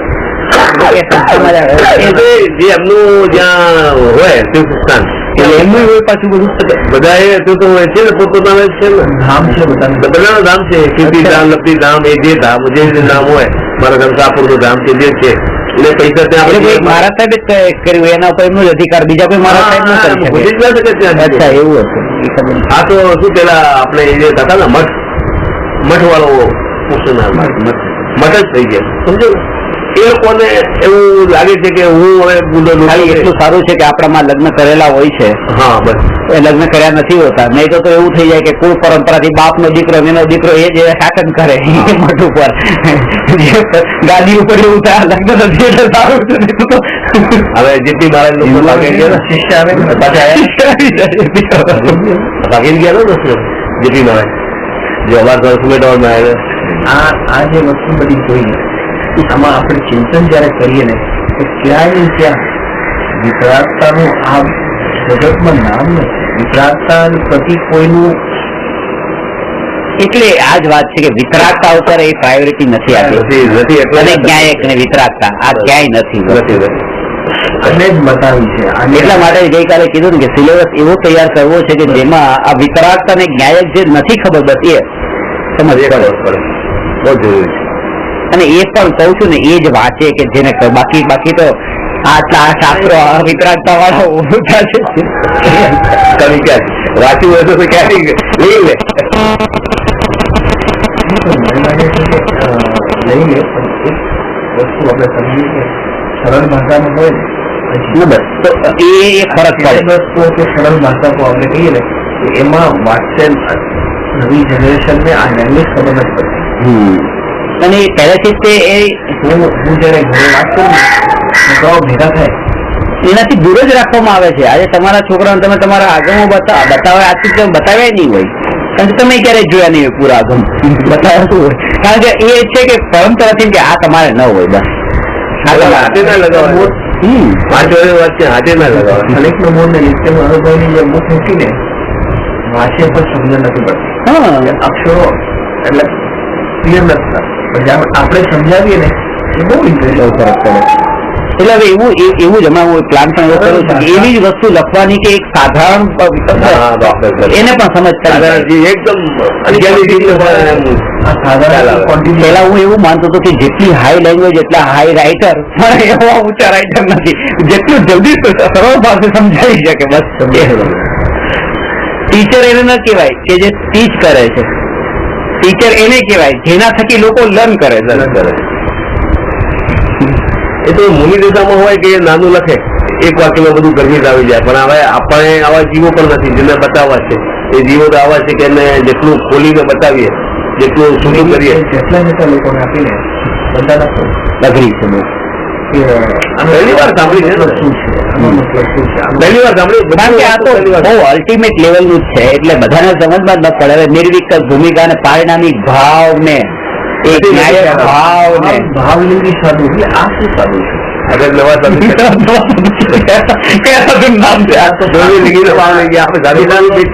ને નામથી બીક લાગે ઘણા લાગે છે એમાં ભાવલિંગી આ નવો પ્રકાર કેમ આવી? નવકાર મંત્રમાં બીક ન લાગે નમો સાવણ એ બોલ લાગે કારણ કે એમાં ભાવલિંગી કોઈ નહીં સાધુ એમાં સાહુણમ કેતા સાધુ છે ખબર નથી એટલા માટે બોલે છે બાકી ખબર પડે ને આમાં સાધુ છે બોલવાનું એનો ભાવ નથી ખબર પડતો ને એટલે રૂટીન થઈ ગયું છે બોલે છે. હવે એ જ આના અંદર કરવું છે આના જે આન્સર ને એટલી સરળ ભાષાના અંદર એકદમ અને શાસ્ત્રીય શબ્દ પણ હોય તો એની સાથે માનો કે ભાવલિંગી સાધુ હોય તો એની બ્રેકેટ ના અંદર એ લખી નાખવાનું એ રીતે ફરી અગર આગળ પણ યુઝ કરીએ तो समझाए कि मन से वचन से और काया से जिन्होंने भोगों का त्याग किया हो वे तो खबर પડે કે આ ભોગો છોડા બસ અંદર થી વાત ખાલી કાયા થી નહીં એટલે મન વચન ને કાયા ત્રણેય લખ્યું હોય એને સમજમાં આવી જાય. અઘરા શબ્દો ને જે છે રૂટીન શબ્દો નથી જે વસ્તુ એ વસ્તુને થોડું હવે ન્યાયક લખ્યું ન્યાયક જગ્યાએ આંખમાં લખી દીધું હોય ક્રાઉડ હાઉસમાં તો જે નવા હોય એને ત્યાં ન્યાયક થી બિલકુલ ઉપરથી ન જાય. એક મહિનો તો મને પણ ખબર કે ગાયક કરું ગાયક છે કોણ ન્યાયક છે કોણ મહિનો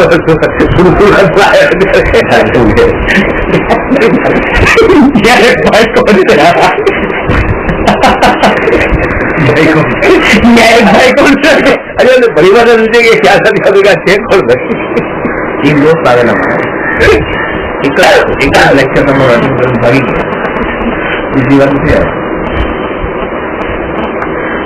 રમેશ ને અભિનાશ સમજવાની આવી જાય ઓપેજ મોટે કહેતા ને લાકડી કટા જો મેં નિર્વિકલ્પ વાત કરી તો આને કાઢી દીધી થોડું બોલાવી દીધી કેમ કે મેં તો પેલા સાધુ એ પર જવાબ આપી શકતા એમને પણ ખબર નથી પડતી કે આ શું છે વિતરાગ કઈ વાત જ નથી બસ હજી આ સુધી સાંભળી જ હતી. આ સુધી અમારા માટે એવું જ છે કે પૂજા કેવી રીતે કરવી જોઈએ, દ્રવ્ય કેટલા ઉત્તમ હોય, આ કેવી રીતે કરાય, આ કેમ છે, ભાવ કેવી રીતે, ભાવ તો ખાલી ભાવથી હોવું જોઈએ, પણ ભાવનો મતલબ શું? અહીંયા ભાવ એ લોકો કહે કે અહીંયા મંદિરમાં બહુ ઉત્સાહ આવી, બહુ મજા આવી, મજા સારી, પણ જે તમે કીધું કે આ મોહ અને રાગનો ભાવ જે છે એ મિશ્રિત છે, એ ખ્યાલ નથી પડતો. અત્યારે ખબર પડે છે કે આવું તો એમ થઈ જાય છે કે આ આનંદ મને કે ભગવાનની પૂજાનો આનંદ આવે. ધર્મ કેવું કરે, મર્મ ન જાણે કોઈ, ધર્મનું મર્મ પણ નથી જાણતા. ક્રિયા ફળ જ્ઞાન ધર્મ મિલે, ક્રિયા કરતા કરતા જયારે જ્ઞાન સુધી ધર્મ મળે છે ત્યારે એ ફળ જ વેરી થઈ જાય છે. ફળ વેરી થઈ જાય બધા ઘણી વાર સાહેબ થાય ફળ તમને મળે છે વેરી થઈ. તમારા છોકરાને મોકલ્યો, છોકરો બગડેલો છે, સાબુ ની પાસે ગયા તો શું કરશે? ત્યારે એને ક્યાં ભાવ થઈ જાય, એનો ભાવ અને ફળ તમારે પણ અત્યારે ભાવ તો એવા છે કે તમારો દીકરો સંસ્કારી થાય, ધાર્મિક થાય, પણ એટલો ધાર્મિક એ ન થાય કે ભાઈ તમારો દીકરો જ ન રહે, એવો ધાર્મિક નથી કરવો કે દીકરો ન કરવો.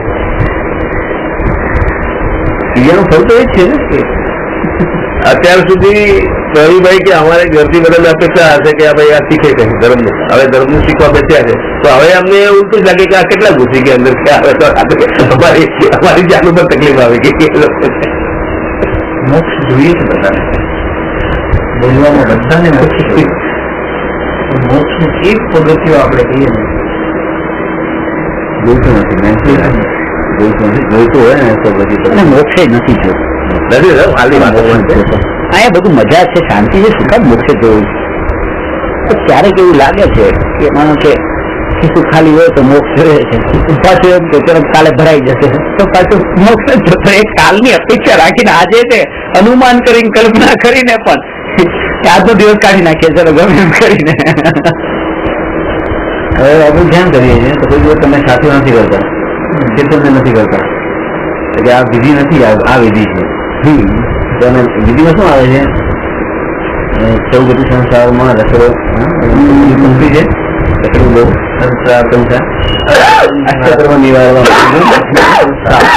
અને ત્યારે કોઈ સાંભળી લે, દેવ ફરતો હોય ત્યાં સાંભળી લે, ત્યાં ભાઈ લઈ જાય અને કે ચાલો ત્યાં આવી જાય. આ તો ભાઈ જ્યાં બેઠા છે એમને તો છે નહીં, પણ આ બોલી રહ્યા છે એ સંભળાય છે, ત્યાં કે ભાઈ ચાલો ક્યાં નથી મોક્ષમાં, મોક્ષ માંગો છો ને ખુશ થયો ચાલો મોક્ષ મોક્ષ જવાનું ક્યારે કે હમણાં ધ્યાનમાંથી ઉઠી ન કે મને લઈ જાઓ પેલો કીધું ના હવે ક્યાં આવે, મારે તો મોક્ષ નથી જવું. તો કઈ માંગતા બોલતો તમે હમણાં તમે કીધું તમે સાથીઓ નથી કરતા, પેલા ભાઈને કહેતો તમે સાથીઓ નથી કરતા, તમે વિધિ નથી કરતા, તમારી વિધિ જોઈને તો હું મોક્ષમાં જવા માટે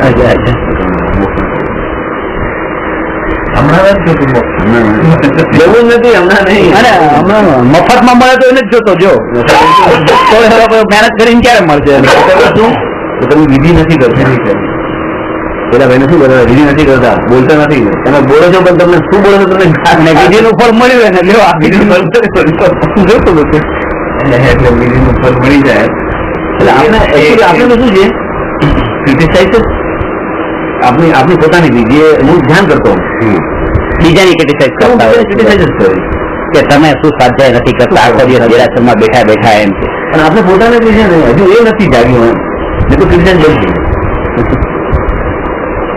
જે કરે છે હંમેશા સકારાત્મક દ્રષ્ટિકોણથી ભલે ખોટું કરે છે, પણ તમે અત્યારે એ લેવલના એ જીવ માટે કે એ વ્યક્તિને અત્યારે પૈસાની જરૂર છે, ભગવાન પાસે હાથ જોડીને ભગવાન પાસે પૈસા માંગે, ભગવાન પૈસા હોય, ભગવાન ક્યાંથી આપવાના પૈસા?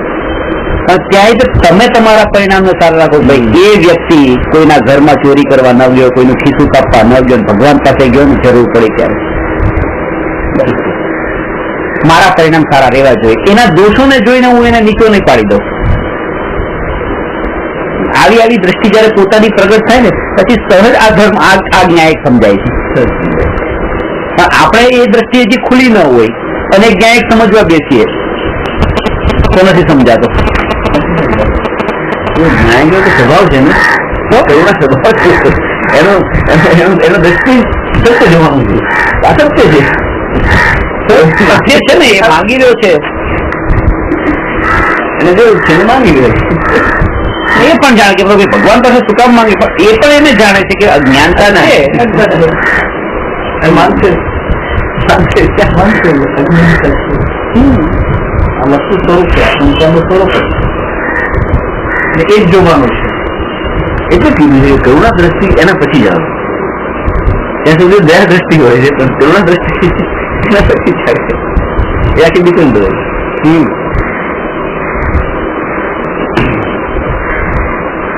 એ મંદિર સુધી પહોંચો તો ત્યાં જ હવે ક્યાંક એને ધર્મની વાત કાનમાં પડશે, પણ પેલો ખિસ્સા કાપવા જાય તો એ વાતે કાનમાં નહીં પડે કે પૈસામાં સુખ નથી. એ વાત અહીંયા એને ખબર ક્યારેક પડી જશે તો ક્યારેક પલટો આવી જાય, ચાન્સ છે અહીંયા.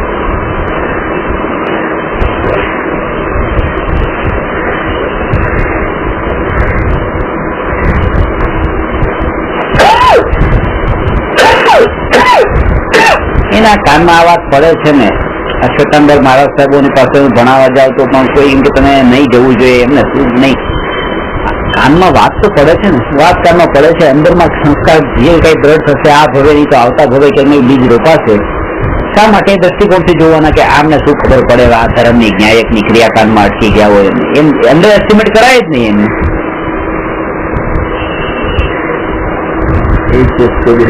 નીકળી જાય તો સમજાય ગયું, ફટ નીકળી ગયો. આપણે ક્યાં આપણી સુધીમાં છે ગુરુ રહ્યા છે પણ વિનય કરે ભગવાન. જે સદગુરુ ઉપદેશથી પામવું કેવળ જ્ઞાન, ગુરુ રહ્યા છે મસ્ત પણ વિનય કરે ભગવાન. 19મી ગાથા છે. અને હેરી એવું છે કે તમે નથી સમજતો તો ઘણી વાર આચરણ ન બગાડીએ ને તો જિંદગીનો પૈસો આવી જાય. કેમ કે એને તો એ વાત સમજાતી નથી, પણ એ આચરણ જીવે છે કે હું તો આટલો બધો ગુસ્સો કરું છું પણ એ તો ગુસ્સો નથી કરતો. તો નહીં કે કાંઈક પામે છે, કાંઈક પામે છે, એમ કે એક દિવસ પલટો આવશે જ. એટલે આપણે ગુસ્સો થઈ જઈએ ત્યાં પાછો એવું ત્યાં હટી જાય.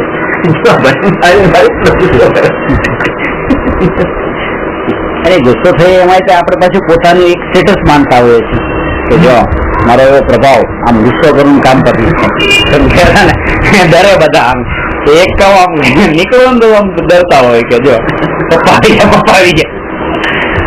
અંદરમાં આનંદ આવે કે અત્યારે પપ્પા પછી કઈ ધર્મ નું શીખશું, ચલો કઈ જાણવા મળશે, એવી ઉલ્લાસ નથી. અરે પપ્પા આવે ચલો ચલો હવે આપડે આમ નહીં થાય. આ ઇમેજ હવે થોડી બદલાય. અરે કેમ ન બદલાય? પણ એમની ભાવનાથી આપણે નહીં બદલી શકીએ. નહીં તમે તમારી તમારું અમે તો બદલી ગયા છે, પણ એ કેવી રીતે એમનો ડર કેવી રીતે લાગે? એક દિવસ બદલાય. તમારા પરિણામ હવે જો ડર એને ના લાગે ને હવે તમે રિએક્ટ નથી કરતા. એ તો કરવાનું.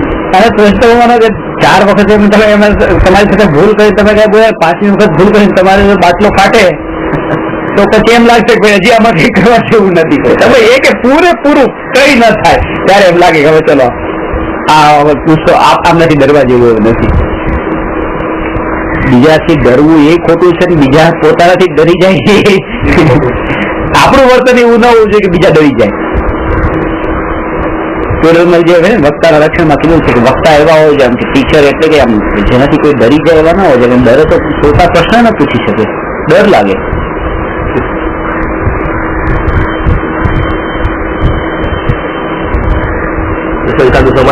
પેલા ઘણા બધા મારા સ્ટુડન્ટ મને પ્રશ્ન પૂછતા હતા કે હું કેમ મને પૂછો છો, તમારે ત્યાં તો આ ગુરુજી આવે છે, અમારા ગુરુજી તમારા ત્યાં આવે છે કે ના, કે એમને આ પ્રશ્ન પૂછે એમ લાગે કે આપણું લેવલ નહીં એવું અને ક્યાં પૂછવું એમ કે એટલે તમે પૂછો ભય લાગે છે એમને. એ ભાઈ એમની ભૂલ નથી, તમે માનો છો. 2 કારણ હોય શકે. એક તો સામેવાળો પણ એ કારણ છે કે એનું આચરણ એવું છે ને આચરણ એવું નથી તો આનો પોતાનો સ્વભાવ એવો થઈ ગયો છે ભય વાળો. એ જ કહું છું હું. હવે આચરણ તો પપ્પાનું કોઈ દિવસ એવું હોય જ નહીં કે બેટાને મારે કે ધમકાવે કે એક પપ્પા ઘરમાં મોટા ભાઈના દીકરા બધા ગભરાતા હોય એટલે અમે આપણા દીકરા પણ तेरे पापा को बोल देगा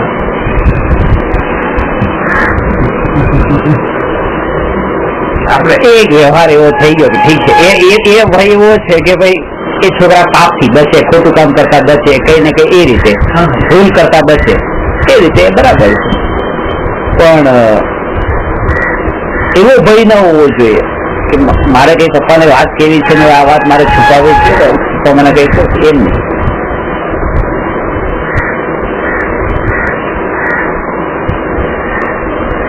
અંદરમાં એ નહીં તો દુઃખી થઈ જાય પોતે અંદરમાં એના ભાવોથી.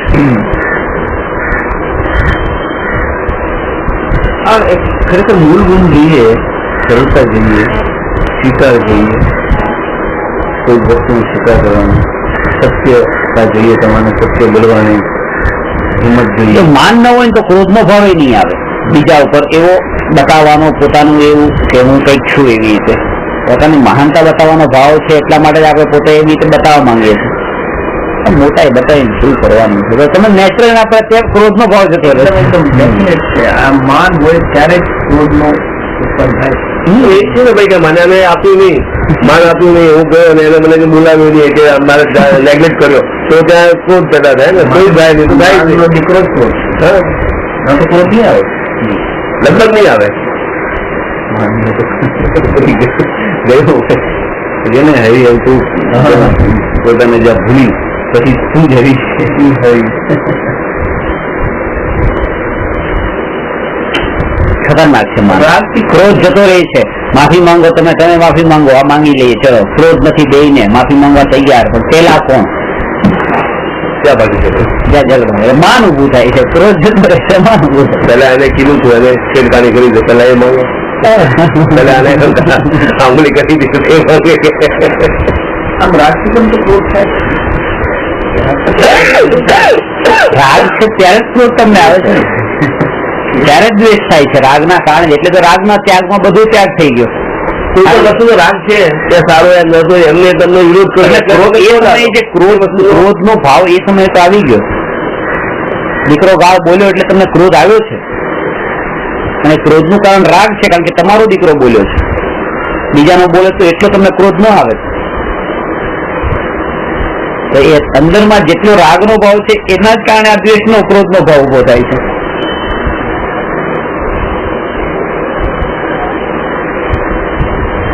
એટલે આમાં તો એમ જોવું કે ગાળ બોલે છે તેમ છતાં અંદરથી જ્ઞાતા રહેવાનું અને બહારથી પૂરો વ્યવહાર કરવાનો એવો કે આમ કેમ બોલ્યો. હવે એ બે વચ્ચે જે બેલેન્સ રાખવાનું, અંદરની જાગૃતિ હા હું કરું ગુસ્સો કરવા નથી દેવાનો, અને પછી એ કે પછી જોડાવવું એમાં એકત્વ નથી કરવાનું.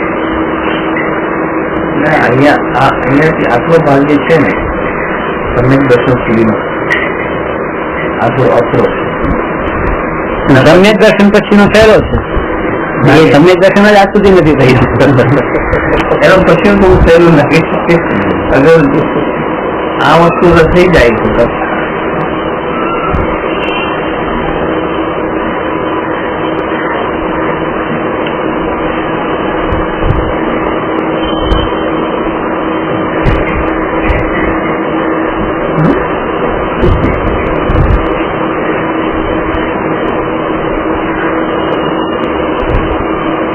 ત્યાં ભય હોય છે ને ત્યાં પણ પોતાનું અપમાન થવાનો ભય હોય છે, માન ન હોય.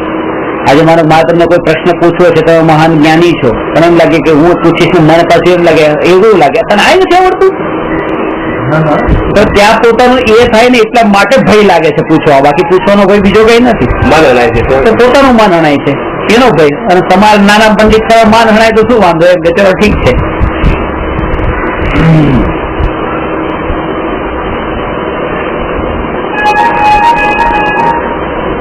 પોતાની ભૂલો, નાના છોકરાઓ હોય કોઈ આપણને આપણી ભૂલ બતાવે કે તમે આ ભૂલ કરી છે, આપણને એટલો ફરક નથી પડતો, આપણે સાંભળી લઈએ છીએ.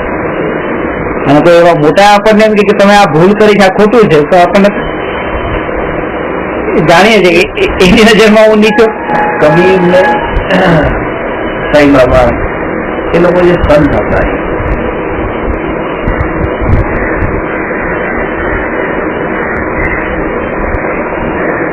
તુલસીદાસ,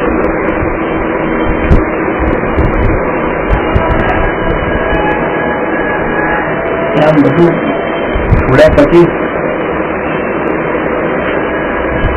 ઘર બાર છોડ્યા પછી રાત સુધી અથવા તો એ પણ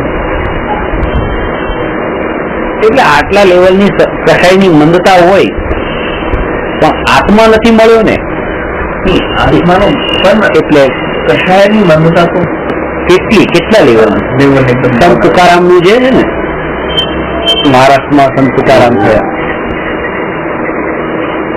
એમણે એક વખત જતા છે બજારમાં શેરડીનો ભારો લેવા પત્નીએ મોકલેલા કે જાઓ શેરડી લઈને આવો શેરડીનો મોટો ભારો હતો તો એમાંથી એક સ્ટીક કોઈ રસ્તામાં કીધું કે આ બહુ સરસ શેરડી છે કે આપો કે એને આપી બીજા ભાઈ કે બહુ સરસ છે એને બધાને આપતા આવતા ખાલી થઈ ઘરે આવ્યા તો એક શેરડી નહીં ખાલી એક સાથો ખાલી રહ્યો ઘરે પત્ની કીધી કે તમને આટલા પૈસા આપ્યા તમે આ કેમ કે ક્યાંની શેરડી બોલી પેલા ભાઈ માંગી એમને કે બહુ સારી છે આ ભાઈ માંગી બહુ સારી છે કે ખાઈને બધા કે આપવા આવ્યો હે એ જે શેરડી ગયા હતા એક ઘરે એ છોકી પાછળ માથાના પાછળના ભાગમાં મારી તૂટી ગઈ બે ટુકડા થઈ ગઈ શેરડી સીતારામ તો હેઠા પડી ગયા કે છે બે ટુકડા થઈ ગયા સારું કર્યું લે અડધી તારે ખાવાનું અડધી મારે તોડવી નહીં પડે આપણે આ હું ખાઈ દઈશ હું એ જ વિચાર કરતો હતો કે અડધી અડધી ખાશું પણ ટુકડા નહીં કરવા પડે ટુકડા થઈ ગયા અત્યારની કોઈ મારે એક લાકડી બે ના ચાર ટુકડા થઈ જાય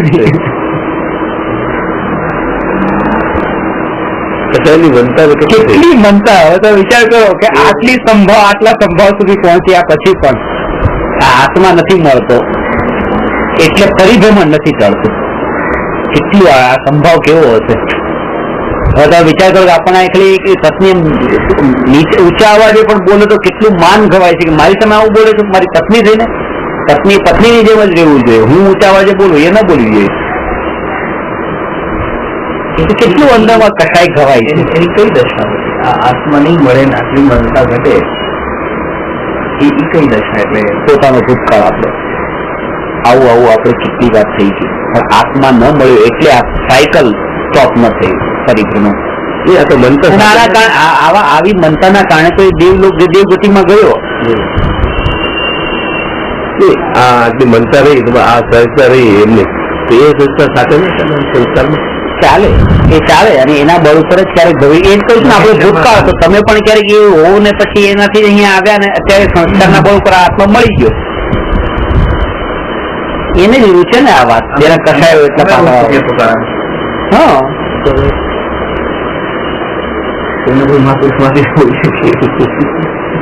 અરે તમારા પિતાના પિતા કોણ હતા ખબર છે તમે જુઓ પિતાના પિતા મરી સાયકલ કરીને સાતમી પેઢીનું નામ યાદ નથી પણ સાતમી પેઢીના આત્મા હાજર છે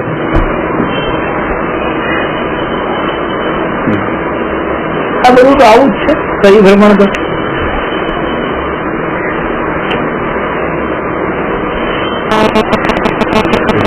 ના બોલો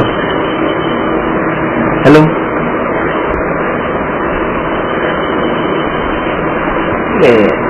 સંભાવી જીવો તો પેલા જે થયા છે કબીરના તમે પદો જો દોહા બધા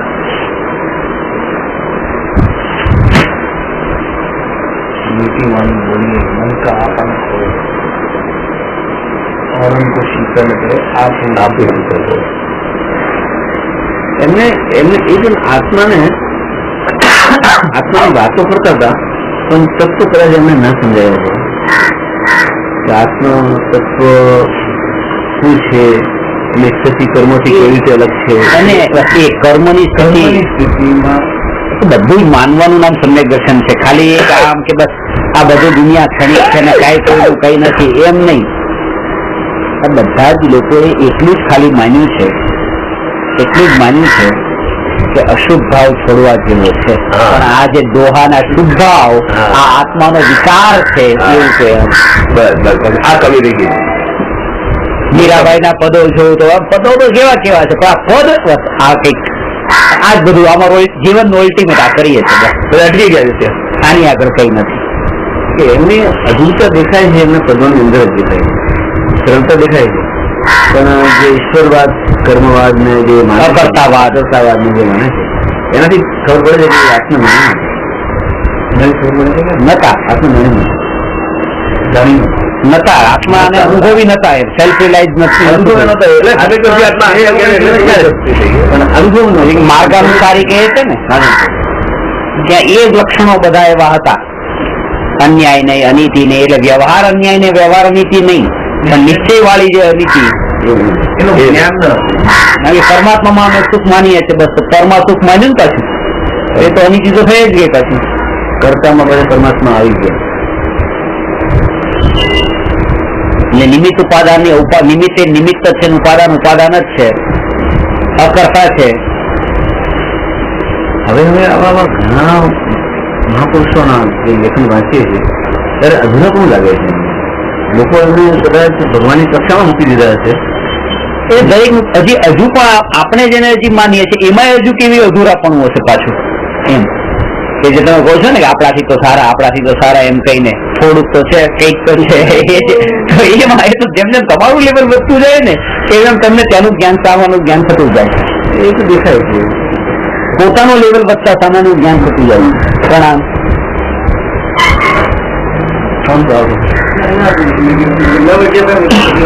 હા એમ જ મળે છે.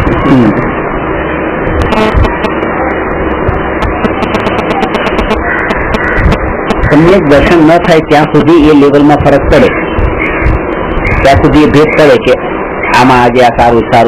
પણ સમ્યક દર્શન થયા પછી ભેદ ન પડે.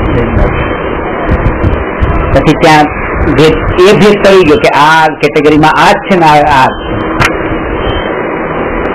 પેલા એવા લાગતા હતા કે પેલા તો કબીર, મીરાબાઈ બધા જ સારા લાગતા હતા કે બધા જ્ઞાની છે. પણ અત્યારે આટલું સમજ્યા પછી તમને એ લાગવા લાગ્યું કે ના એ જ્ઞાની નથી. હવે તમને એ પણ ખબર પડે છે કે આ મહારાજ સાહેબ બધા જે છે બધા જ્ઞાની નથી. પણ કોઈને એ પણ નથી લાગતું, તમને એમ પણ નથી લાગતું કે ના કંઈક તો છે એમ લાગે છે. પણ જેમ તમારું લેવલ વધતું જાય એમ તમને ખબર પડે કે તો પોતાના લેવલથી જ ખબર પડે છે. એમનું તો લેવલ એક છે. મને એક દિન આવીને કે મારા સભામાંથી આવવાના છે, મેં કીધું કે 3 દિવસની જગ્યા સાફ કરી રાખો, આ રસોઈ બનાવી રાખજો અને હું તમારે ત્યાં રહેવાનું. હવે એ તો એટલી ભક્તિ ભાવથી ક્રિયા કરે છે. મને કે આને શું સમજવાનું, હું કઈ નહીં બોલ્યો.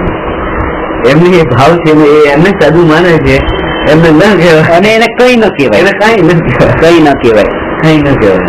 અલ્લાહના ભક્તને અલ્લાહ ખોટા છે એમ ન જ કહેવાય. તો એને એ વાત સાંભળવા તમારે એની પાછળતા છે તૈયારી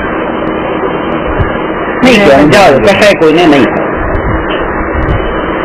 આપણે સ્થિર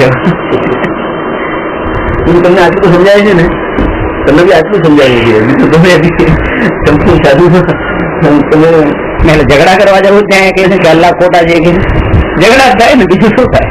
હજુ આપણે આજે પૂરું પામ્યા અને આપણે ક્યાં ને કહેવાની છે કે તો હજી નથી પામ્યા પછી કોઈને કહેવા થતું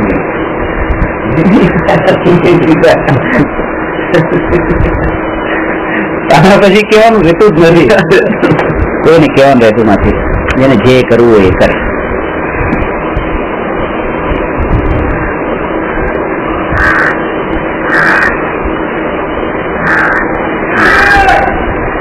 પેલા જેવું થતું હતું એવું નથી. કોઈ અત્યંત વિનયવાન થઈને પૂછે કે તમે મને બતાવો શું કરવું, તો પછી એનો જવાબ આપશે.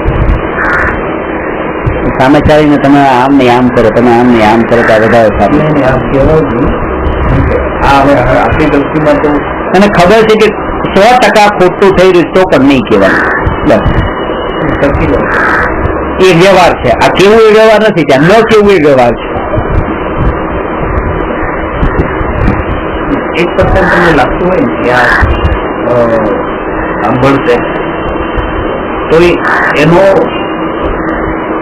પ્રશ્ન વગર આપણું ઉત્તર નહીં આપે.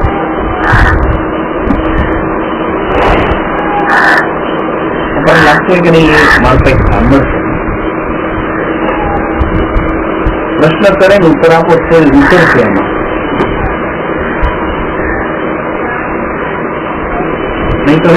એટલે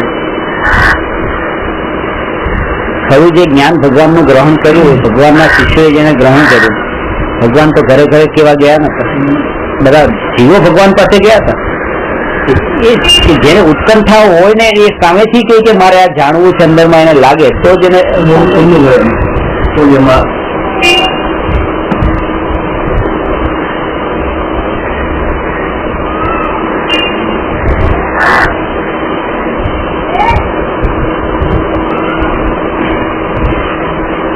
તો આમાં એ કે રાગ જે છે એ રાગ દ્વેષ અને મોહથી, મોહ પેલા છૂટે, દ્વેષ પછી છૂટે અને રાગ પછી છૂટે. એટલે ભગવાનને જયારે વિતરાગી કહીએ છે ત્યારે વિત મોહી અને વિત દ્વેષી એ બંને પદ ગર્ભિત છે, એને કહેવાની જરૂર નથી.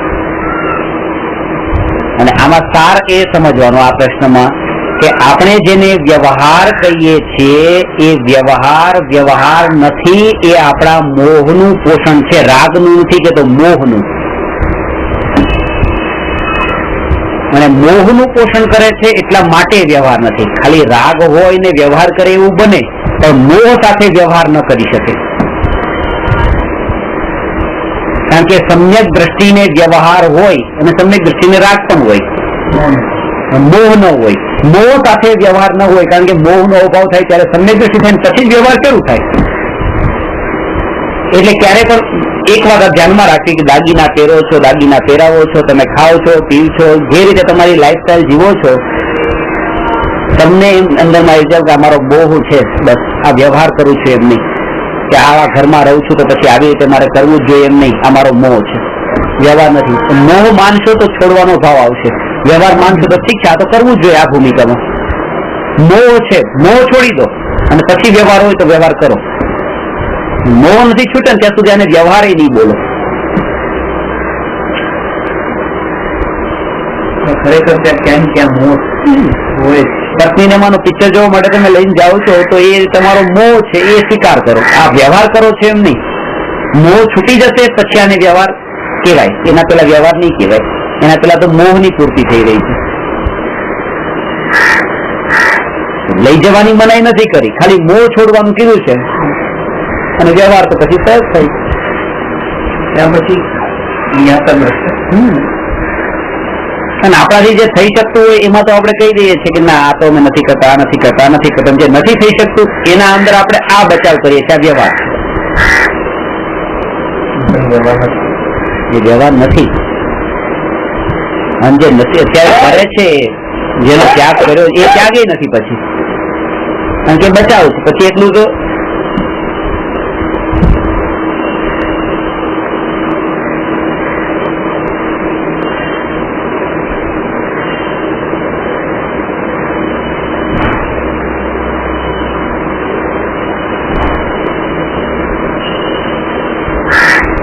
પરિસ્થિતિમાં આપણે હાથમાં વીંટી તમે પહેરી છે, બ્રેસલેટ નથી પહેરી,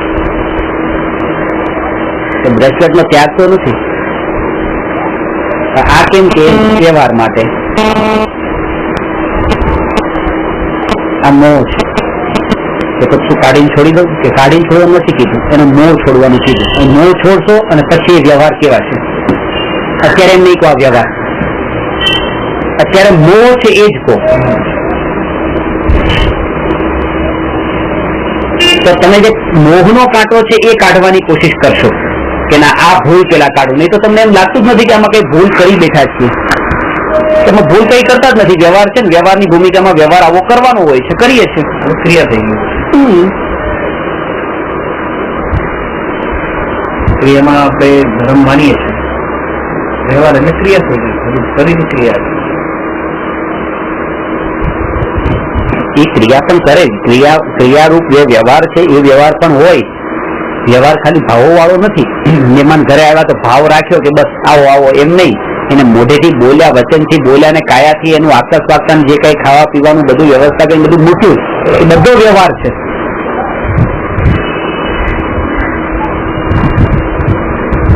પણ એને છે જે આ શરીરને પોતાનું ન માનતા હોય અને આ કરતા હોય.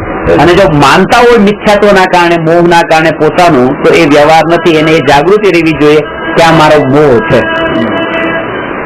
અને જો એ વખતે એને વ્યવહાર કહી દે છે તો એને સમ્યક દર્શન નહીં થાય. કેમ નહીં થાય? કારણ કે એને તો એમ લાગે જ છે કે આ મોહમાં તે વ્યવહાર માની બેઠો છે.